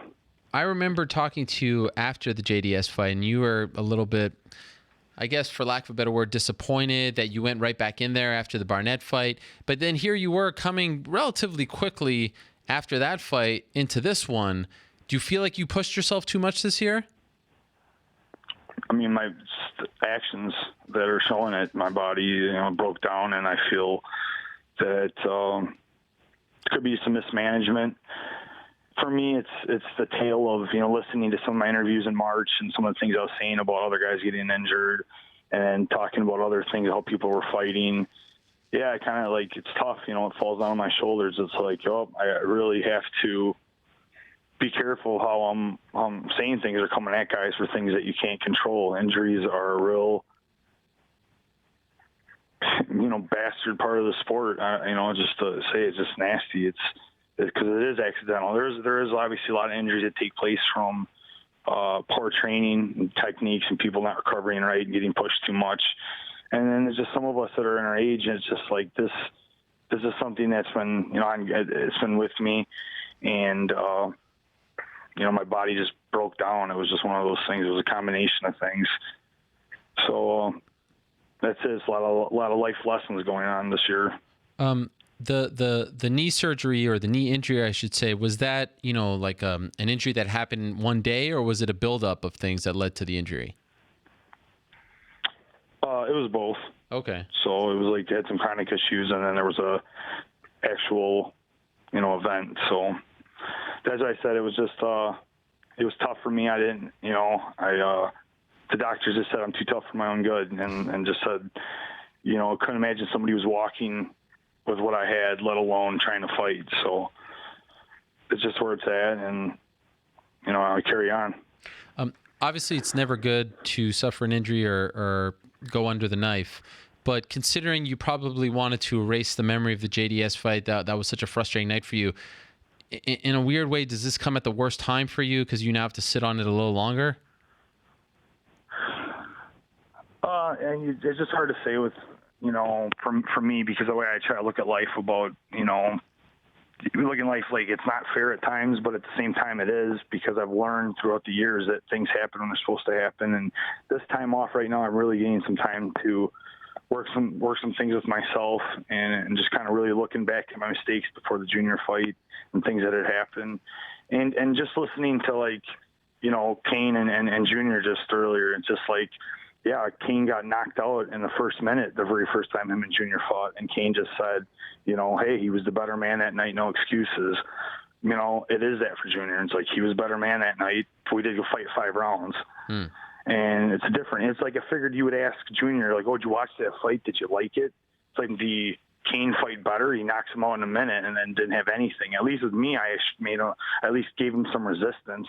And Junior has that. He beat Stipe the first time they fought. He beat Verdum the first time they fought. Like, Junior gets that. He's just a very tough guy that gets that. I mean, he's just things about him that are hard to figure out the very first time you fight him. I can see that. And he taught me a lot. And being in there that rounds 4 and 5, I can't say it enough. There's no dollar amount to pay for what I learned during that fight. So I'm very excited for my return in 2017. I really, truly believe I have a lot to show the MMA world. Like I can make history, like with what I can do. I mean, if I just really let go of my talent and show everyone, I can bring the heavyweight division, to the level it needs to be. We need some exciting fights. People are willing to say what they're going to go do and go out and do it and be exciting.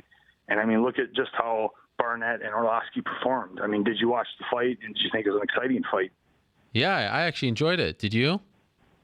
Yes, I very much did. I think they did a great job, and then they show how professional. Like, here's 2 guys that are been in sport a long time, and to see the professionalism of the way that they could handle themselves, put up a great fight, and then both be in the press conference talking. And it's just to entertain us and to show the MMA at its finest, how how respectful they can be, and it's just it's very inspiring for me. And to just look at the way the heavyweight division is as a whole and the age of all of us and the way that technique is triumphing over, speed and power in the younger. Where are these 25 and 20-year-old heavyweights? Sure, they might come up and develop. Obviously, we've got kids doing MMA at age 6 years old now. Like, they're on their way. But right now, it's technique. Technique is what's surviving the heavyweight division. And I'm just, when I tell you, like, I'm listening to Cain, I'm listening to Junior, and they're very confident. I'll fight anybody. I'll do this. And Cain says no one can touch him. And I know that I'm going to prove them wrong, because once I touch them, I'm going to end these fights. And It's my technique that's going to prevail. So that's what's in store. Ooh, I love it. I love it. Okay, well, let me ask you about this weekend. You're talking about, exciting fights and technique and living up to your word. Do you feel like Miocic and Overeem will produce that kind of fight that the heavyweight division needs, that the fans deserve? Are you confident in that? I mean, I was like, if I was okay, I would go to the fight live. I was excited to perform and to be the co-main event. I was very excited for the fight. It was a great opportunity being for, just a heavyweight main and co-main. I just think brings something. Then you had the CM Punk factor. I thought there was some interest in the show. I'm most definitely going to watch the fight. It's interesting to listen to, like, Cain isn't going to watch. He's not very interested in MMA in that aspect. It is interesting. Crazy, right? We're different. Yeah, we're very different. And, like, I love the sport, and I love parts of it as a fan and as my position. What's going on with these guys, what's going to happen in these fights. I'm interested in, of course, what Brown's going to do. He can totally mess everything up by catching a right hand on Verdum, and I would just mess everything up. And I know that's what Cain wants to happen, because it gets Verdum out of the way in a sense. And Stipe and Overeem, it's just like, yeah, Stipe is really, really riding a high wave. The guy's doing great. He's showing how skilled he is mentally, and he has a skill set that works for him. And Overeem is like taking his skill set to another level. He's getting very, very technical with how he counters people and how he baits them in, and obviously he's proven he has the ability to knock a guy. Junior's very tough. I hit him a few times, and like, the guy's tough. The guy's been in wars and could take a beating, and Overeem dropped him with a clean shot. So it's very important to see that. So I'm interested in to say which one.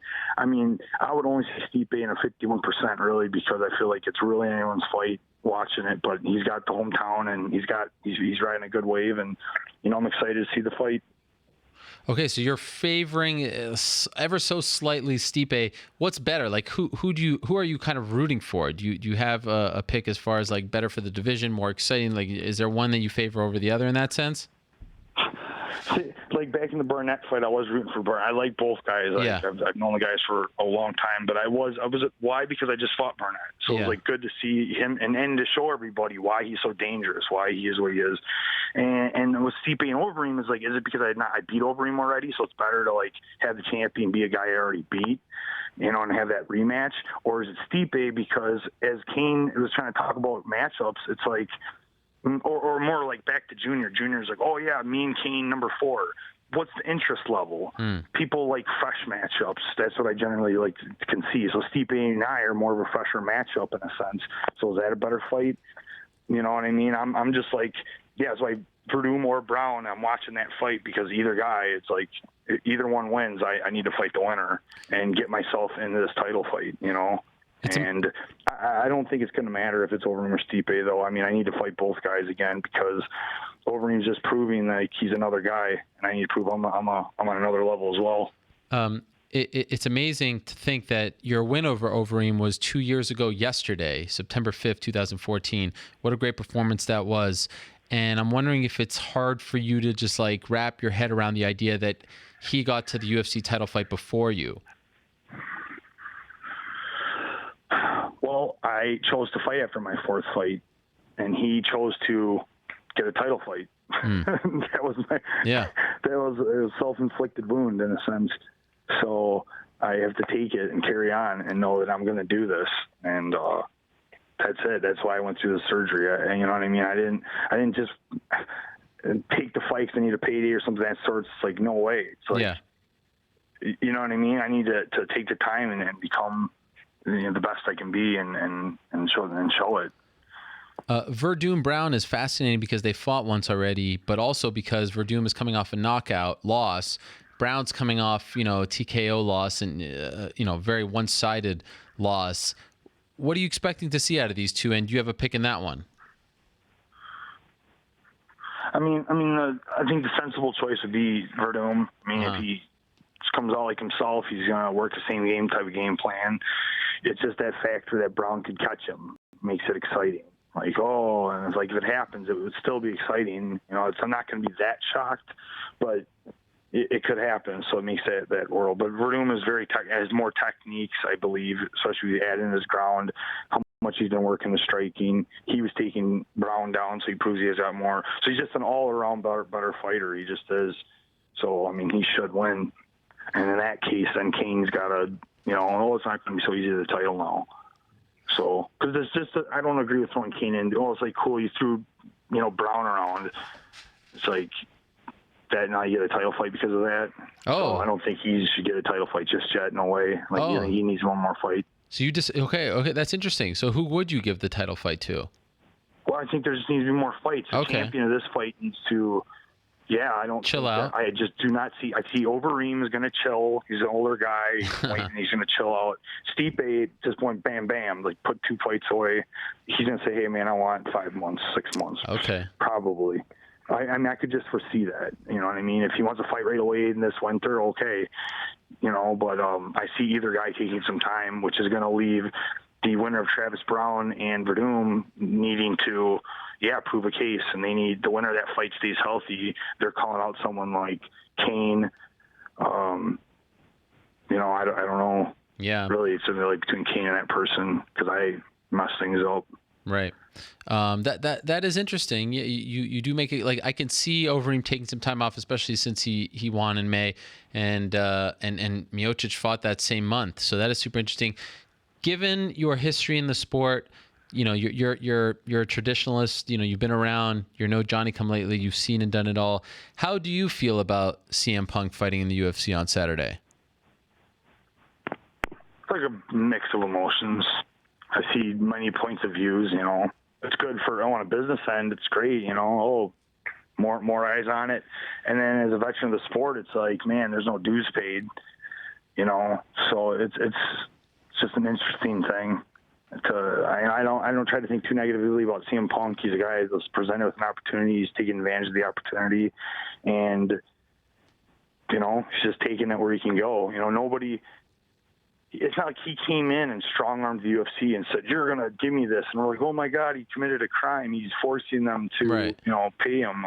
No, like the UFC offered him a contract. Yeah. And he accepted it, like any one of us, may have done. So it's like, if people need to get over it, like that's life. Like there's crazier opportunities happening.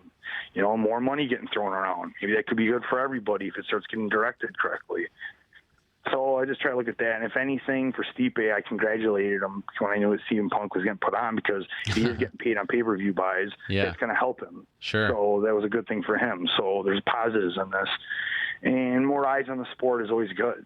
You know what I mean? There is no doubt that CM Punk has a fan base. You cannot deny it, and they're going to watch him. That's good for us. Go out and make a fan out of, I went out that night and was going to smash. I was out there to murder somebody in a sense.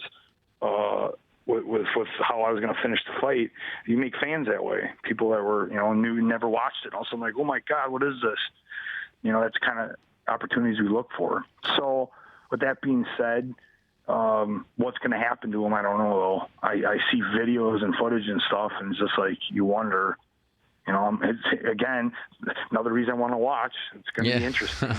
Will you watch? Yeah, oh yeah. Are you rooting for him? Like, do you think... Because on the one hand, it could be like, oh, he wins. And I know, a fighter of your caliber, you've been around, you're like, oh, then anyone can think he wins, which we know is not true. But it's a great story, and you want him to stick around because of all those reasons. Like, what do you think you'll be rooting for once you watch the fight on Saturday? I like making Miguel goes out and just absolutely annihilates him. I mean, bad. Like, makes this almost fun. Like, you start laughing. It's so bad. Wait, you're saying Mickey does that to him? Yeah, it does it to CM Punk, and this is why. Okay. I'm going to feel very good, like there's truth, there's justice in the sport. Okay. And, you know what I mean? Hey, CM Punk's going to get paid. Like, you made your money, so it's not like we can laugh and point at him. It's like, dude, he's going to be like, I've never fought before. I don't even have an amateur record. I came in here and took on one of your guys, got 2 pro fights, like, in the UFC. You know what I mean? So it's just like, this worst-case scenario isn't that bad. Like, we all get entertained because he's getting pummeled. Some of his fans might be a little sad, but it's just like, whatever. He carries on maybe, and then he proves he comes back and tries to win the second fight or whatever. But I feel like there'll be a type of justice or like a truth. Now, the fight's questionable and it's whatever. It's just like, no, I don't like the controversy. I don't want it. I don't want to see it. I don't want to see a second-round rear naked choke from CM Punk. I don't want to see it. Oh, okay. It's going to look stupid. It's going to look questionable to me. It's going to look dumb. And I'm going to get mad, about Why the sport. questionable? Why questionable? Because it's not, you know what I mean? You asked me, this many years in the sport, I've seen things, I know things about how we should perform. Okay. This is this person's experience level against this person, and this is what this person's doing, and this is the things that I'm watching and how the person fights, So, I don't know. We'll just see. I'm put more interest into this fight now. Yeah, I'm building this fight up. I know, man. It's amazing. I now want to picture you watching the fight and see, like, if he goes into that. I made the case earlier that there's never been less pressure on a fighter in UFC history because, yeah, he's a big deal and there's a lot of eyeballs, but it seems like the expectations are so low for him that even if he goes into the second round, that's a victory in its own right. You know what I mean? Yeah, whatever. I don't care. Like I said, he just gets demolished in 30 seconds. I don't care. I'm not going to point and laugh at him because I know that dude just made a ton of money, and he still has a bunch of people that are going to want to see him fight again if he chooses to. It's like, it's not even that bad of a thing. So, I mean, even the worst case scenario here isn't that bad. Okay. Like, as long as nobody goes on and gets severely injured or anything, then it's a good day. Like, as long as that doesn't happen, because that's what I said. I loved seeing Barnett and Arlovsky give such a great fight, and they're both in the press conference talking. Yeah, you get them black eyes, stuff like that, heals. Nobody's severely hurt, and that's when this is like a sport. Yeah. And it's just, for me, it's a tough mental thing because I have to. It's outside of the cage. I remember the sport is the fans taking care of people. Remember, we're all in this together. Inside the cage, it's a fight, though, and that was my problem with my last fight. I mentally went in too much of like a sparring match and not a fight.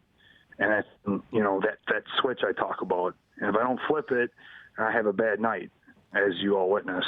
So, mental game, again, it's just I'm just sitting here healing. It's things I have to keep training somewhere. Where else, spiritually and mentally, then. And I will make the correct adjustments and come back, and I'm going to get this title one way or another. Wait, so are you considering moving camps? Why? Well, because you said, where else training spiritually, mentally, like I wasn't sure what you meant by that. I meant that I'm sitting here and I'm not able to physically go train. Okay, I still need to keep doing something. Gotcha. Yeah, what, don't just sit here and rot. Right. What do you do? Like, what does your day look like now? I'm starting to walk, so it's good. So I'm because I'm actually going to go because I wanted to work with the best therapist. So I'm putting in the extra effort and work to see that I'm doing it. And I feel like that's why my progress is coming so good. And we're just really excited because of the way the surgery went, and the doctor just like looking how I was performing before what I'm could be capable of now. I gave my body 100%. So focusing on that, and then just my wife. We're always busy with the gym. Yeah. And trying to help her. She helps me. So. Were you frustrated when you saw that Eric Perez wore his luchador mask and you weren't allowed to wear your outfit? My wife keeps noticing that because it's like a guy with a mask, a couple different hats. Yeah. The whole hat thing. Yeah. I'm not allowed to wear a boxing cloak or anything, but people with the hats, maybe some hats like get by the Reebok code. I don't care. Who cares? Whatever. Gonna move on, right? Can't get mad about stuff like that. Okay. You'll create cancer quicker in your life or something. Oh my! You don't want that. Sweating on the nonsense. Well, I like the Twitter feed. It's been very entertaining over the last couple months. You talking about the UFC sale, about Brock Lesnar, all kinds of things. I like it. I kind of was quiet for a little while. No, it's good. It's entertaining stuff. I feel like the heavyweights are getting really good. You, Derek Lewis, there's some good ones out there. Derek Lewis he's coming along, huh? He is coming along. Maybe he could be your next victim when you come back. When do you want to come back? What time frame? Hopefully, like I said, a time frame that works with the winner of Verdum and Brown.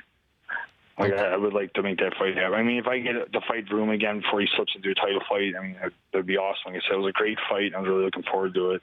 All right. So I just need to fight, keep my place, and hopefully, if I can, just fight the guy that's ranked in front of me. That seems to be the best way to try to get into a title shot. So just got to hope for the best. Well, I wish you the best, Ben. Thank you for coming on and giving us an update on your situation, and I'm happy to hear that the surgery went well and that you're on the comeback trail. We miss you out there, and I was really looking forward. I know a lot of people were looking forward to that fight, but no doubt that you will come back better. And maybe a bit of a reset button is just what the doctor ordered. Maybe that's best. Yeah, we'll see. And I just really appreciate the support, from the MMA community and just as a whole. Like, it's just great over the years to see this thing grow, and, so I love fighting. So thank you for the time, and have a great one. All right. Enjoy UFC 203. There he is. Ben Rothwell stopping by. Wish him the very best as he attempts to come back from knee surgery. Was supposed to fight this weekend. Unfortunately, that's not happening, but looking forward to his return in early 2017. Okay, let us take a quick break. In a minute, we are going to be joined in studio. Let's keep this heavyweight theme rolling along because this Friday in Trenton, New Jersey, the Glory heavyweight title will be on the line as champion Rico Verhoeven defends it against Anderson Silva. And he is in the house. He is going to join us in studio in a matter of moments. Rico Verhoeven himself, monster of a man, will be right here talking to me about the upcoming fight, the huge fight against Badr Hari coming up, Overeem MMA. Who knows what we'll talk about? So much to discuss with Rico Verhoeven. So let's take a quick break, reconfigure the studio. While we do that, let's take a look back at May of 2010, right after Overeem came back to the United States, fought in Strikeforce, beat Brett Rogers in St. Louis. He was on this show, and we had a little birthday party for him. One of the most memorable moments in the history of the show. Overeem in studio, Alistair Overeem in studio. He put on the hat, the balloon. Remember that? I thought, here we are 4 days before his first UFC title fight. It would be fun to look back at that. So here it is. Y'all must have forgot. Overeem in studio, May of 2010. And once that's done, we'll be right here with Rico Verhoeven. Don't go anywhere. Joe, bring it out. Do your thing. Here's a surprise. He is the champion.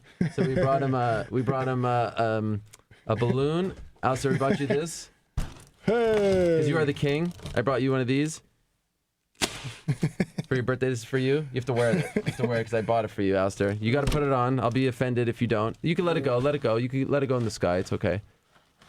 There it is. Sorry, man. This is not gonna look like this. It's his birthday. How old? 30 years old. 30 years. Goodbye 20 and hello 30. And look at this. The champ. For you. Oh, shit. There he is. You have to put it around your neck. Yeah, but with the headphones, it's a little bit... Put the headphones down and then put this. I mean, here we go. What's my hair? Damn it. There you go. The champion, Alistair Overeem. Oh, yeah. I have one other thing for you, Alistair. Yeah, you can put them under like that. Yeah, that's how the cool people wear it. Here. For you, Alistair. 1 second. Because it's your birthday. 30 years old. I'm sure you're a little homesick because you're away from your family, right? Yeah. You know this? 1, 2, 3, 4. Hey, that's Dutch. Dutch. Hey. What are they saying? Hooray, birthday.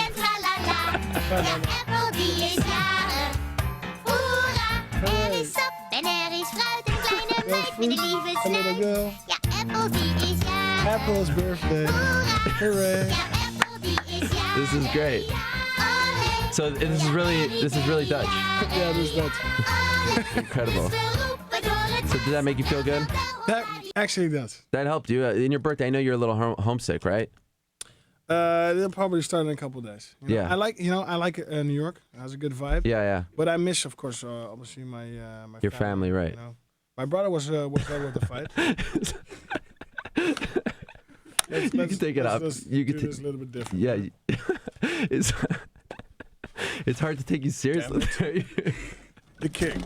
Let's get back to the phone lines before we go here. And all the tears come down my face from laughing.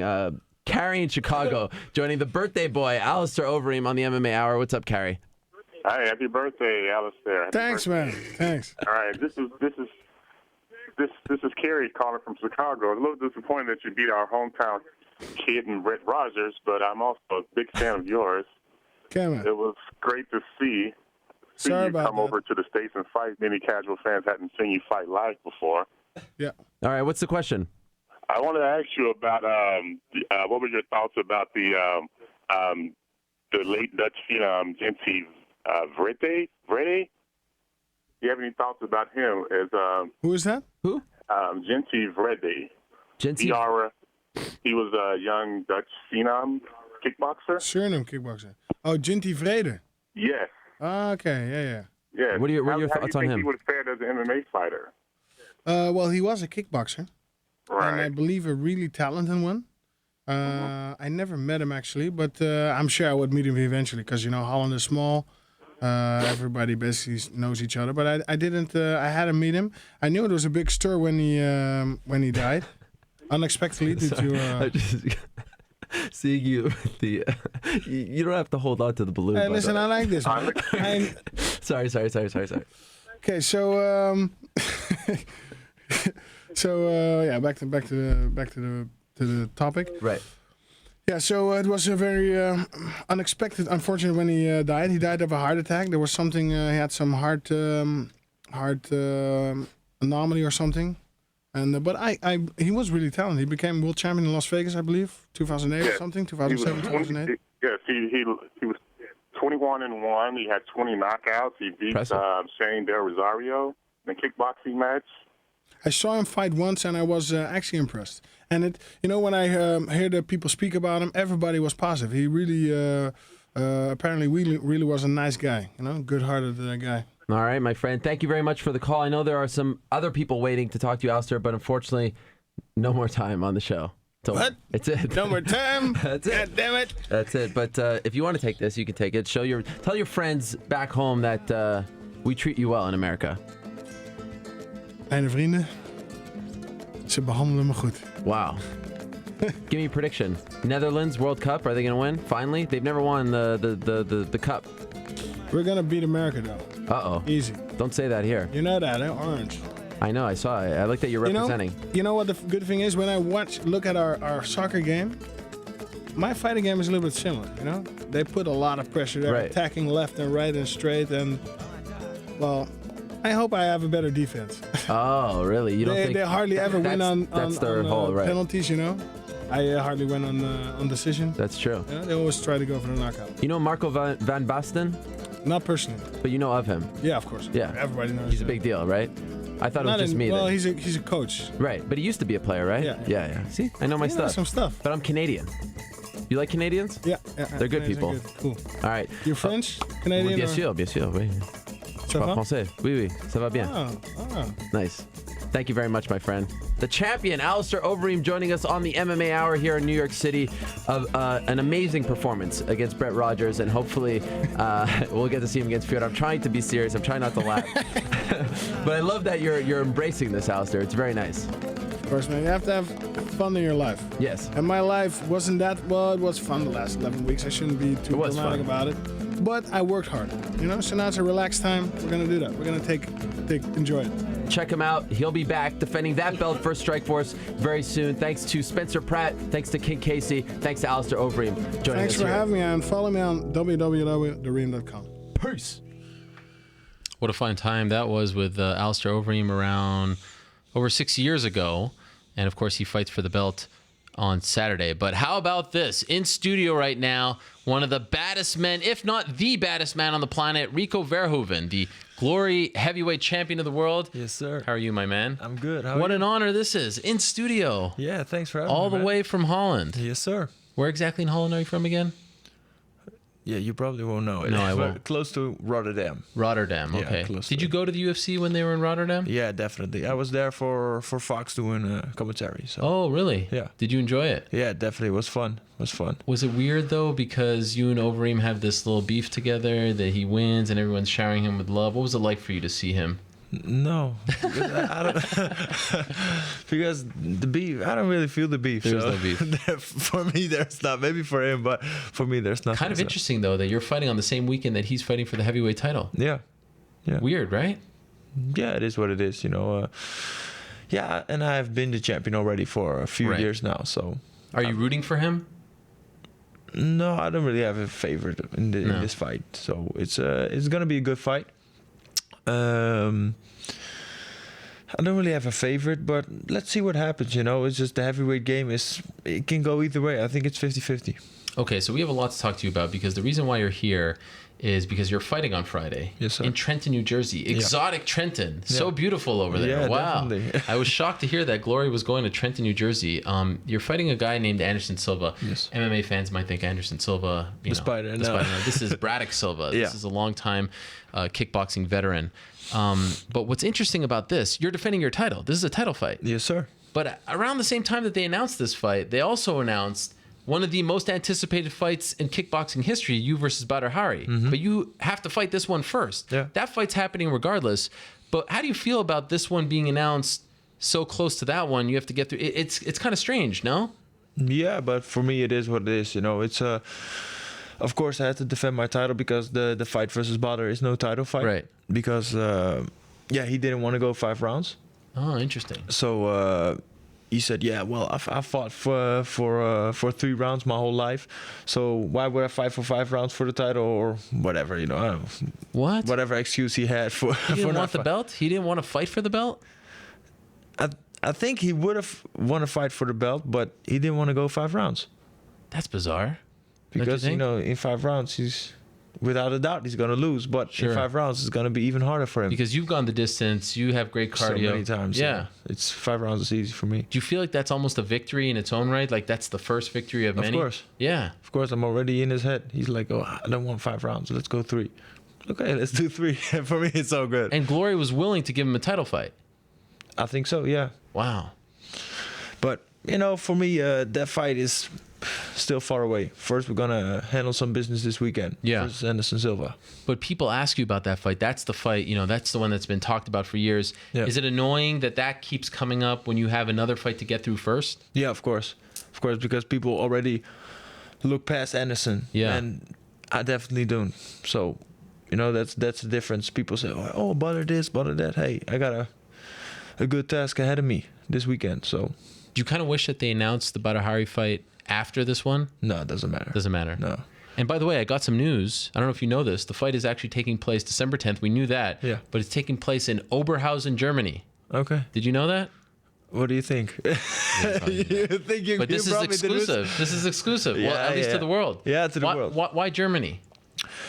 I don't really know, but I think they put it close to Holland. Of course, the Holland fans, the Sure. kickboxing fans, they're crazy about it. So, and if it was going to be too far away, not a lot of Holland fans could come to it. And I think that's one of the reasons they put it in Oberhausen, and it's a great venue as well. Okay. So, yeah, I think those are the 2 main reasons they put it over there. Why not do it in Holland? Is there still some issues there politically? Yeah. Still? Politically, there's What the some. hell is going on?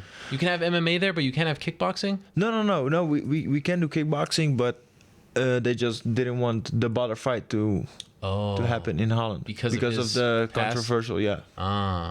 So, but it is what it is. So they put it close to Holland, and yeah, still. How do you feel about Badr Hari? He's a very controversial guy, polarizing guy, right? I mean, he's had a troubled past as of late. Yeah.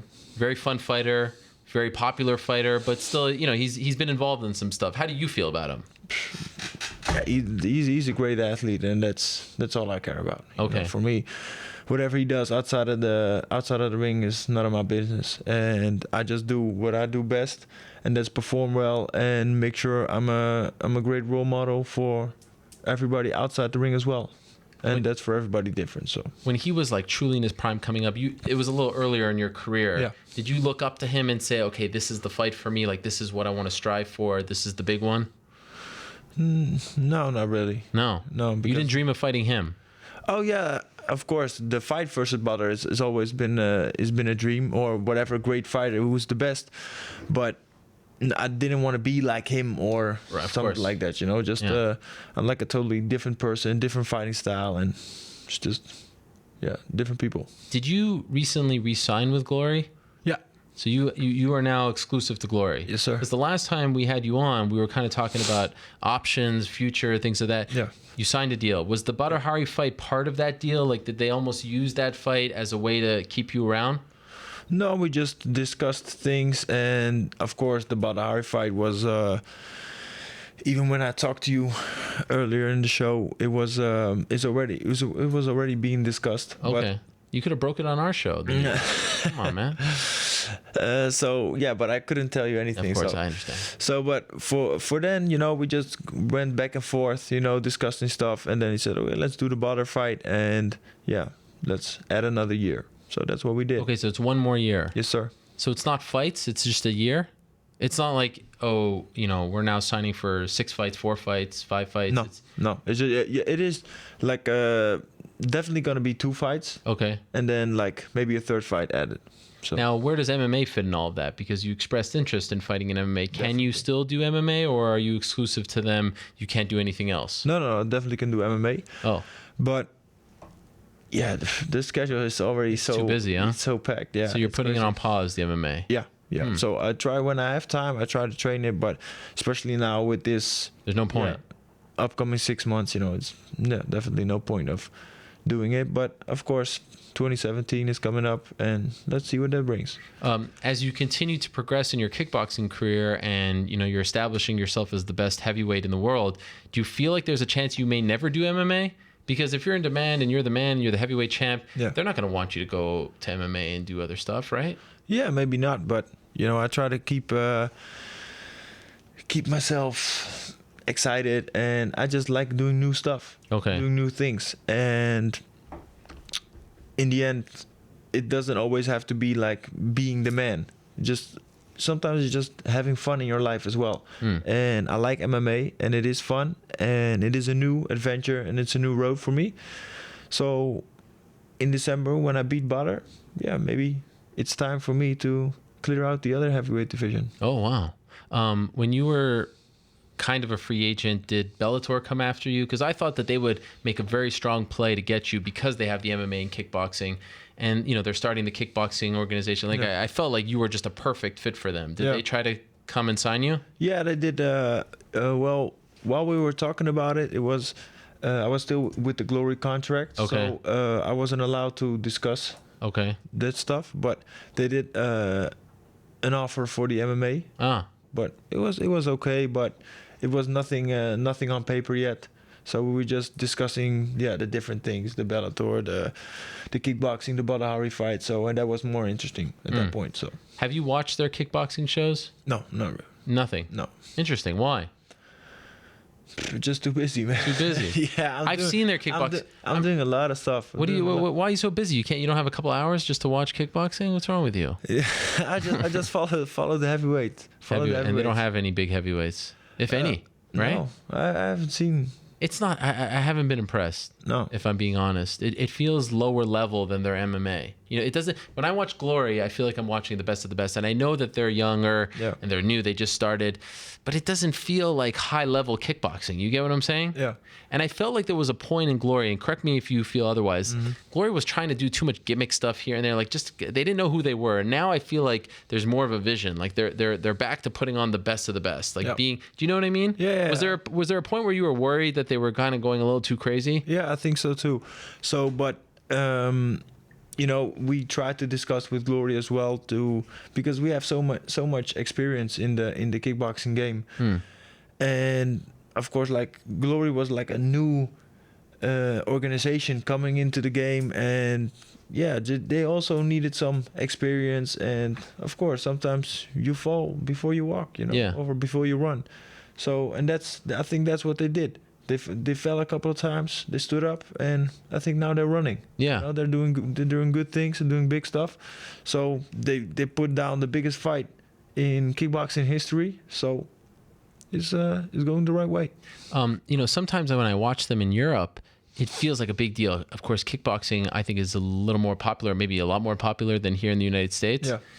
And then they come to places like Trenton, New Jersey. No disrespect, but I wonder, like, you should be fighting, you know, in Germany or, you know, somewhere in Europe, Croatia. I don't know I know you can't fight in Holland. Yeah, I can't fight in Holland. You can't. Oh, because of Badahari. That's right. Okay, so why aren't you fighting in Holland? Like, why the heck are you fighting in Trenton, New Jersey? I can't wrap my head around this. I don't know. You just go where they tell you. Yeah, when they offer me the fight, I say, okay, where is it? Yeah, it's gonna be there. Okay, let's do it. Who's the opponent? And you know, I don't really think too much about all the side stuff. I just think about business, and that's fighting. So for me, you know, the thing is now just making sure I focus on business, and that's Anderson Braddock Silva up next, and that's most important. So even if it's going to be in my gym or it's going to be in Trenton, New Jersey, it's going to be in Amsterdam, I don't care. You don't care? No, it's just the most important thing is just making sure I perform and keep winning fights. You were first introduced to martial arts when you were 7? 6. Yeah. 6. 6. Yes. Your father had a karate background, correct? Yes, sir. So did you first go into karate? No. So he just came back from an injury. So he had a crazy leg injury from low kicks. So he was doing karate. He was in a fight, getting low kick. But the referees back in the days, you know, it was totally different. Okay. And his leg was like really swollen. The whole muscle was swollen up, and he got to the finals. He just already came in hopping like this. Oh wow! He got the kick, and just the muscle exploded. The skin opened up. No, lost blood. Everything. What? Yeah. If you look at his leg now, it looks like he got attacked by a shark. It's crazy, like a scar, like this thick. It's. How old was he? I don't know. I think mid-30s. Wow. So that was crazy. So he had to recover like for over a year. Okay. So he started doing some fitness because he couldn't train his legs, but you know, upper body. Sure. Started some boxing, and after a year started kickboxing, and then shortly after that, people started asking, "Hey, why don't you teach?" And he was like, yeah, why not? So that's when he started teaching, and right from that moment, he took me to the gym. So was he just teaching at a school, or did he open his own school? No, yeah, it was just he rented out a small place. So prior to that, you never did anything, even though he was involved in karate and all that. No. So the way he was teaching kickboxing was with the influences of Kyokushin karate. So with the kicks, crazy kicks. It wasn't like straight up kickboxing with the straight kicks. And sure. It was just a little bit different. Did you like it right away? Yeah, when you're so small, it's just for the fun. For fun, right. But my dad really put the stamp on it that I had to train like 2 to 3 times a week. Oh, wow. So, of course, when you're young, you have the interest in different sports. So sure.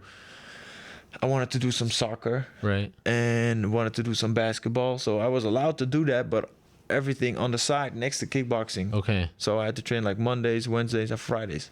Wow. Because I feel like you'd be good at basketball because of your height. Yeah, but it was no. No? Wasn't your thing? No, it wasn't really my thing. And was your mom okay with this? Was she around? Yeah. She was okay with you? Yeah, they were apart from since they separated when I was a baby. So okay, but she was okay with her son training so much in combat sports. When did you kind of have the idea that you can actually make a living doing this? Like, when do you go from just having fun to saying, "Oh, I could do this for my career"? Well, when I was around the age of 9, I believe I saw Peter Arts become champion for the second time. Mm-hmm.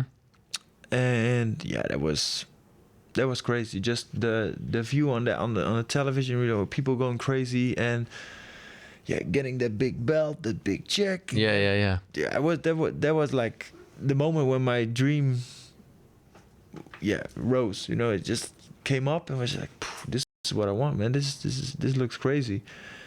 And when you're 9? Yeah, when I was around 9, yeah. Okay. So I was already doing some matches then, but it was really difficult for me because we had to drive like crazy long distances before I could to get a fight, because I was, for example, when I did my first demonstration fight, I was 7 and I was fighting somebody who was 10 because of my height and weight.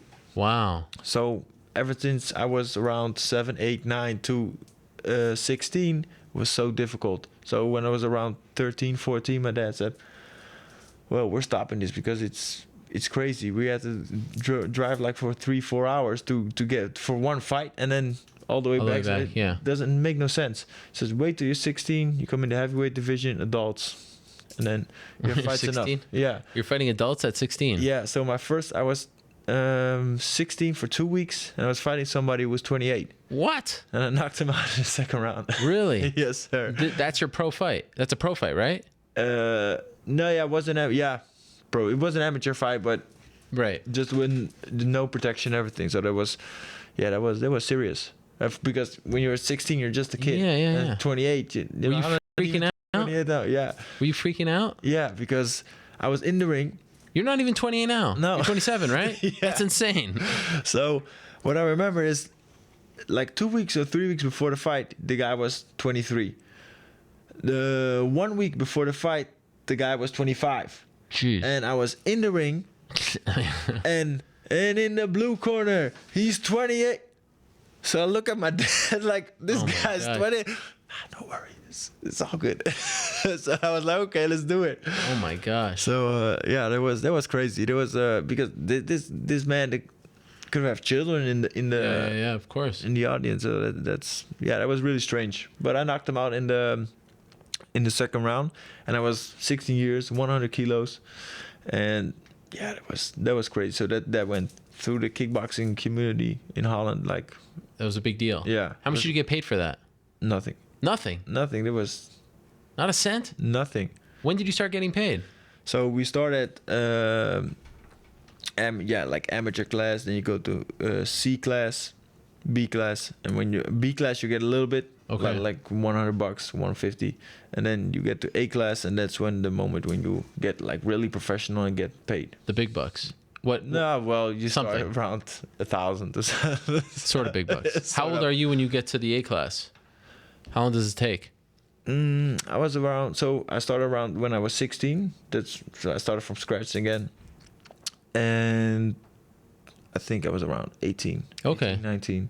So not that. Because in the heavyweight division, it's still difficult to get opponents. Sure. So when I had around 10 to 15 fights, I started to go to A class. Now, what are your friends doing when you're 16, 17? You're fighting these, 28-year-olds. Yeah. You're competing in there, and I'm assuming you have friends who are just like normal kids, right? Like they're not doing this sort of thing. Are you in contact with them? Do they think that you're a weird guy that you're doing? Like, what are they saying about your career choice? Well, the thing was that I was, like I said, the dream started when I was around 9. So what I did, I took it really serious. So between the age of 13 to 16, I was really having difficulties focusing on kickboxing because I was training, because my father was pushing me to train, but I had no fights. So like for 2 to 3 years, I had no fights, just constant training. And like in summertime, all my friends would go to the pool, and the pool was across the gym my father was renting. Oh no! And the pool closed around 8. And the training stopped around 8:30. So they all came in to watch the training, all with the white hair, from swimming. Yeah. And I was like, oh, damn, I missed out again. Yeah. So that was the time it was difficult. But when I was, almost turning 16, that was when I get the focus. Okay. And even when I was in high school, just bringing the special food to school and stuff like that, focus on training and people were like, this guy's crazy. What is he bringing boiled eggs for at school? And special yogurt and stuff like that. And I was, the teachers was going totally crazy because I was constantly eating. Oh, really? Even in class. Yeah. Rico, stop eating. So they even sent me to the... Really? Yeah, they sent me out. Because you felt like you always had to eat, every couple hours. Yeah. So I took it really serious, and especially back then, the older guys I was training with said, hey, Rico, what you going to be when you grow up? I said, I want to be a champion, man. And you know how it goes. Sure, kid. Yeah. But you come back in a few years. Right. What did you become? Yeah, an accountant or whatever. Sure, of course. So, that's what happened. And now those same people say, oh, remember when you were 16? Shit, you did it. You're amazing. That was crazy. So, I definitely had that focus from very young, and I put a lot of things to the side. Wow. And so like going out, drinking, partying and stuff like that. And I definitely throughout the years I probably lost and hurt a lot of people, but that was the sacrifice I had to make. That's tough for a young kid, because especially when you're not fighting, there's no payoff to all this training and the time that you're taking, the sacrifices, right? So that has to be tough on you. Yeah, but then the sacrifice was like half, but the sacrifice came when I was around 18 to till now. When there was the serious sacrifice, when the serious fights were coming up. Yeah. And I just had a dream, and I knew I had to follow my heart, and you just have to focus on what needs to be done. And if you want something, that's just my vision. If you want something in life, you gotta work hard. Sure. So on whatever level you are, like I never get comfortable, never. So even now, I'm champion. I'm already champion for about 3 years, and I'm still not comfortable. I just. Do you think you'll ever get comfortable? No. Now, what does that mean, not comfortable? Like you don't rest on, I'm the champ, I'm not going to train. Like, is that what you mean? Yeah. Yeah. So I always want to push to that next level. And like my trainer says, what Rico is performing now is around 60 to 70% in the ring. Do you believe that? Yeah. Wow. Because I feel what I do in training even goes easier than it is when I'm fighting a real fight. Right. So every time I fight, it gets better. It gets easier. And the things that are working during training are working in the ring and in the fight as well. So I just keep evolving and keep getting better. Do you still keep in contact with your dad? Yes, sir, definitely. So does he go to your fights? Not always. Okay. Not always. Will he be at this one? No. Will he be at the Badahari fight? Yeah. Yeah. Why won't he be at the fight on Friday in Trenton? Well, does he want to go to Trenton? No.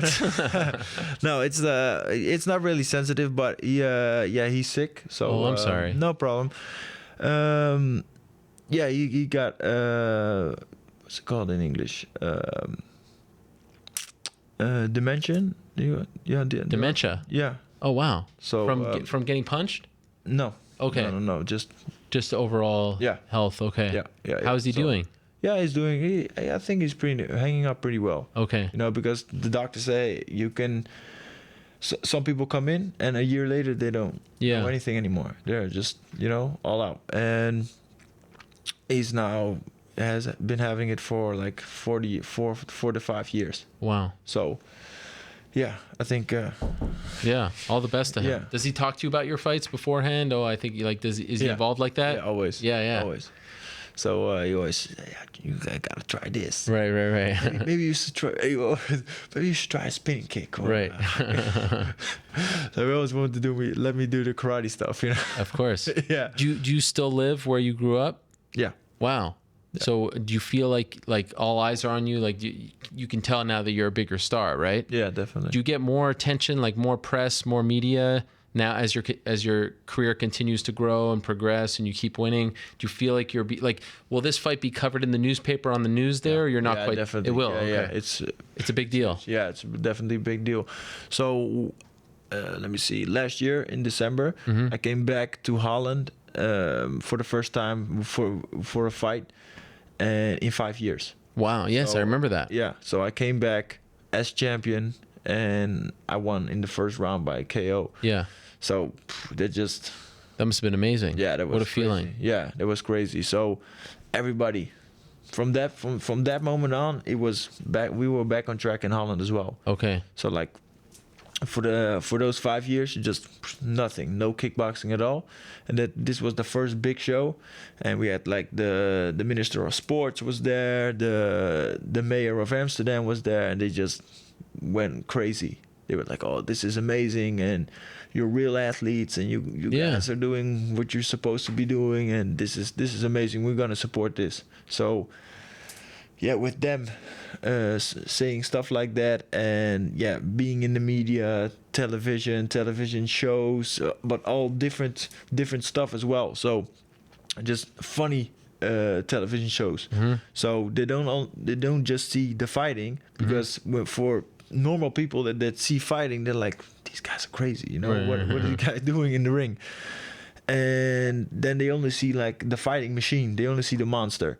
And when they see me in a television show, we got, like for example, we have this Dutch television show, Boys versus Girls, and then we do like funny stuff, and then people see the other side, behind the monster, behind the fighter, and that just works. That's important. Yeah. Then they feel like they can approach you again, right? Because when they just see the fighter, because that's what Badr did. He made the monster inside the ring as well as the monster outside the ring. He wasn't approachable because people were like, "Oh shit! When we approach this guy, he's gonna knock your head off." Right. I think that's what I did. I made kickboxers approachable again. And was that a conscious decision on your part? Like, definitely. Okay, but not because of him, but just for kickboxing in total. I just want to elevate it to the next level, and I think that's what I did. I'm working with crazy sponsors. And who are some of your sponsors? For example, I'm working with Tag Heuer, Land Rover. So wow, I saw you got a new Jaguar. Yeah. So just mixing it up with that. Life is good. Life has been treating me very well. Did you ever think that you'd be able to get this kind of success, this kind of these kinds of riches, as a kickboxer, or have you surpassed what you dreamed of? No, definitely not. I had that dream, and one way or the other, that dream was going to come true. So either it's going to be left, right, up, down, I don't care. I just try everything. And I'm busy with some big stuff as well. What do you got? Yeah. Don't hold back. Sponsors, movies? No, modeling? Yeah. I feel like you could do some. Have you done modeling? It's small things. You want to do more? Yeah. We have Fashion Week coming up in New York next week. You know that? It's a big deal. Yeah. Who knows? Luke Rockhold's here doing some modeling. He was on my show, Tom Ford. Yeah, but you look at his body and look at my body. They have to no jeans for me. Oh, okay. I understand. I don't have the model body, but who knows? Yeah, it's all good. Been just doing a lot of things next to kickboxing as well. Just expanding the business and doing things that kickboxers haven't done yet. So I have to keep it keep it on the low. But in a few months it's gonna come out, and you go, oh, that was yeah. Before the Badahari fight. Yeah. Interesting. So yeah, it's been going very well. So but now, like I said, focusing on the Anderson Braddock fight, and preparation's been going well. Been feeling really good, and just keep getting better. And this fight is going to air here in the United States on ESPN2. Yes, sir. I don't know if you know that. It's a big deal. Live. Yeah. First time. Now, well, as far as live is concerned. Okay. And the undercard is on UFC Fight Pass, which is very cool. Mm-hmm. In the Netherlands, does it air live as well? No, because we have the time difference. Yeah. Like sucky. Yeah. Two viewers. Yeah. So when does it air? The next day. It does. Okay. Yeah, the next day on Spike TV Holland.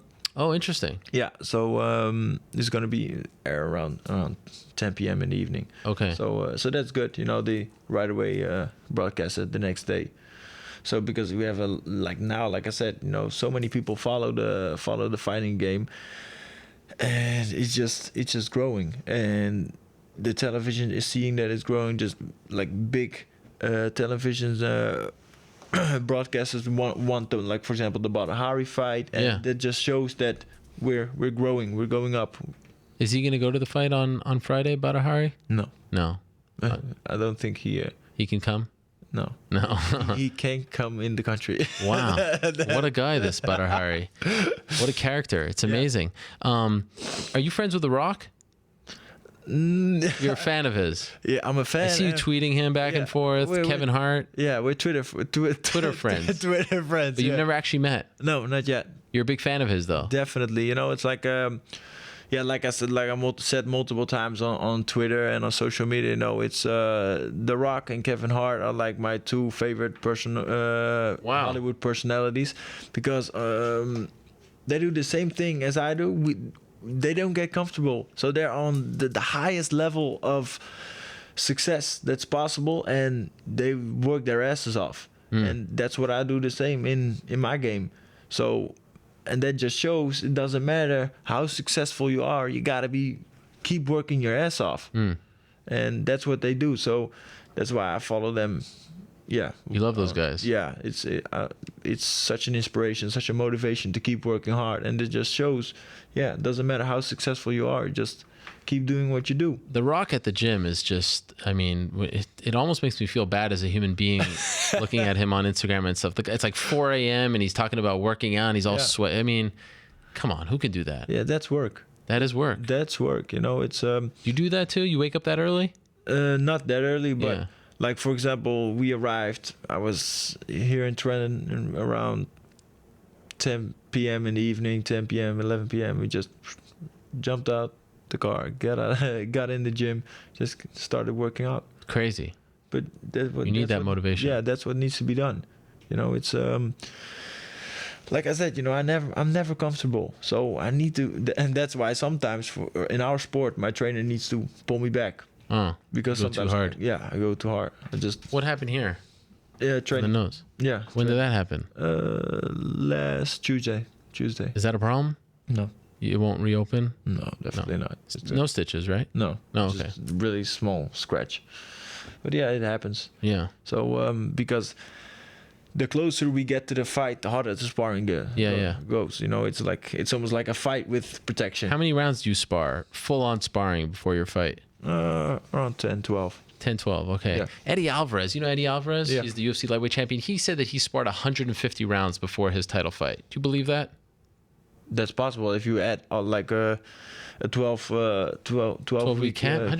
But you said you sparred 12 rounds. Yeah. That's a big discrepancy. When did you find out about the Anderson fight?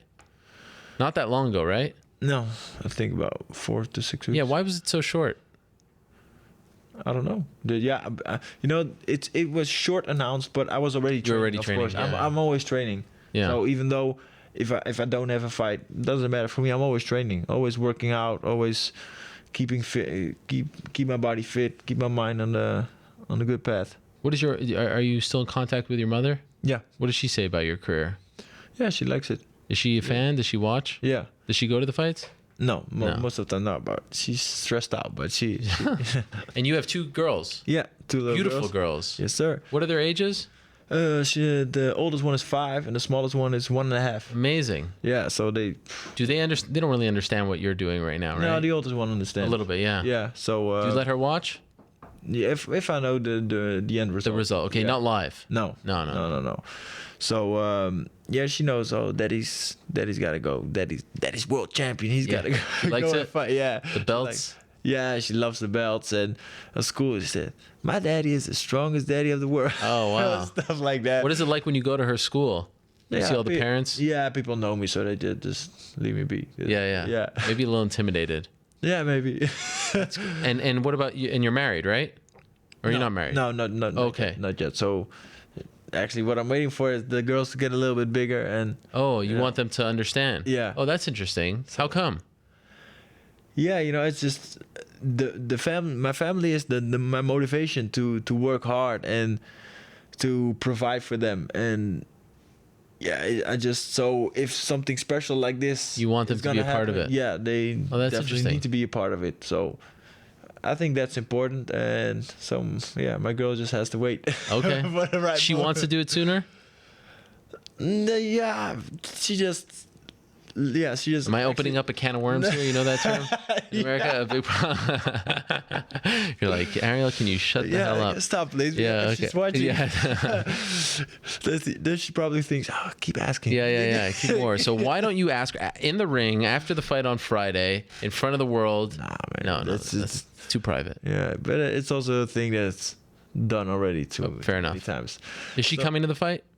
Yeah. Okay. So she comes in Thursday. Okay. Because we opened up our own gym. Oh, in Holland? Yeah. Oh wow. So like 2 minutes from the house. Okay. So it's really close, and yeah, she teaches. She does everything. So my name's on the outside, and that's it. So she just. So she actually teaches kickboxing. Yeah. Wow. Yeah. Has she ever fought? Yeah. Professionally? So, yeah. Wow. So she also came from karate. Okay. Like the same karate my father, Kyokushin karate. Yeah, she's like Dutch national champion, Belgium champion. She went to the world championship, so she can fight. So when we got together, she started doing some kickboxing, and she did a few fights. Yeah, beat up everybody, and then we got kids, and she just. Now, does she tell you like, oh, you should have done this or that in your fight, and does that get annoying? Yeah. No, definitely not, because she understands. She understands. Okay. Yeah, Because sometimes, when you date a girl and you're a fighter, she's just there to watch, and that's it. Yeah. She's not giving you pointers. Yeah. So I don't know if you would have liked that sort of thing. You like that she gives you pointers. Yeah. Okay. Yeah. Because the crazy thing is, 9 out of 10 times, she tells me stuff to do, and I don't do it, and maybe a few days later or a week later, my trainer Dennis tells me to do it, and then she said, "Oh, now you're doing it." Yeah. He tells you do it without telling you that. So that should listen to her. Yeah, I should. Has she ever cornered you? No. That she doesn't do. But from the side, it doesn't matter how many people there are, how many people scream. I always hear her. You can hear her. Wow, yeah. that's She's amazing. Like, look, keep your hands up. But so when we, for example, look at a fight or a fighter, I say, I think maybe we should do this, or maybe you should do that, or hey, this wasn't good in that fight. And then, I talk with Dennis, and he says the same thing. That's crazy. That's amazing. Yeah. What if your daughter says to you, I want to be a fighter? My mom was a fighter. My dad was a fighter. How would you feel about that?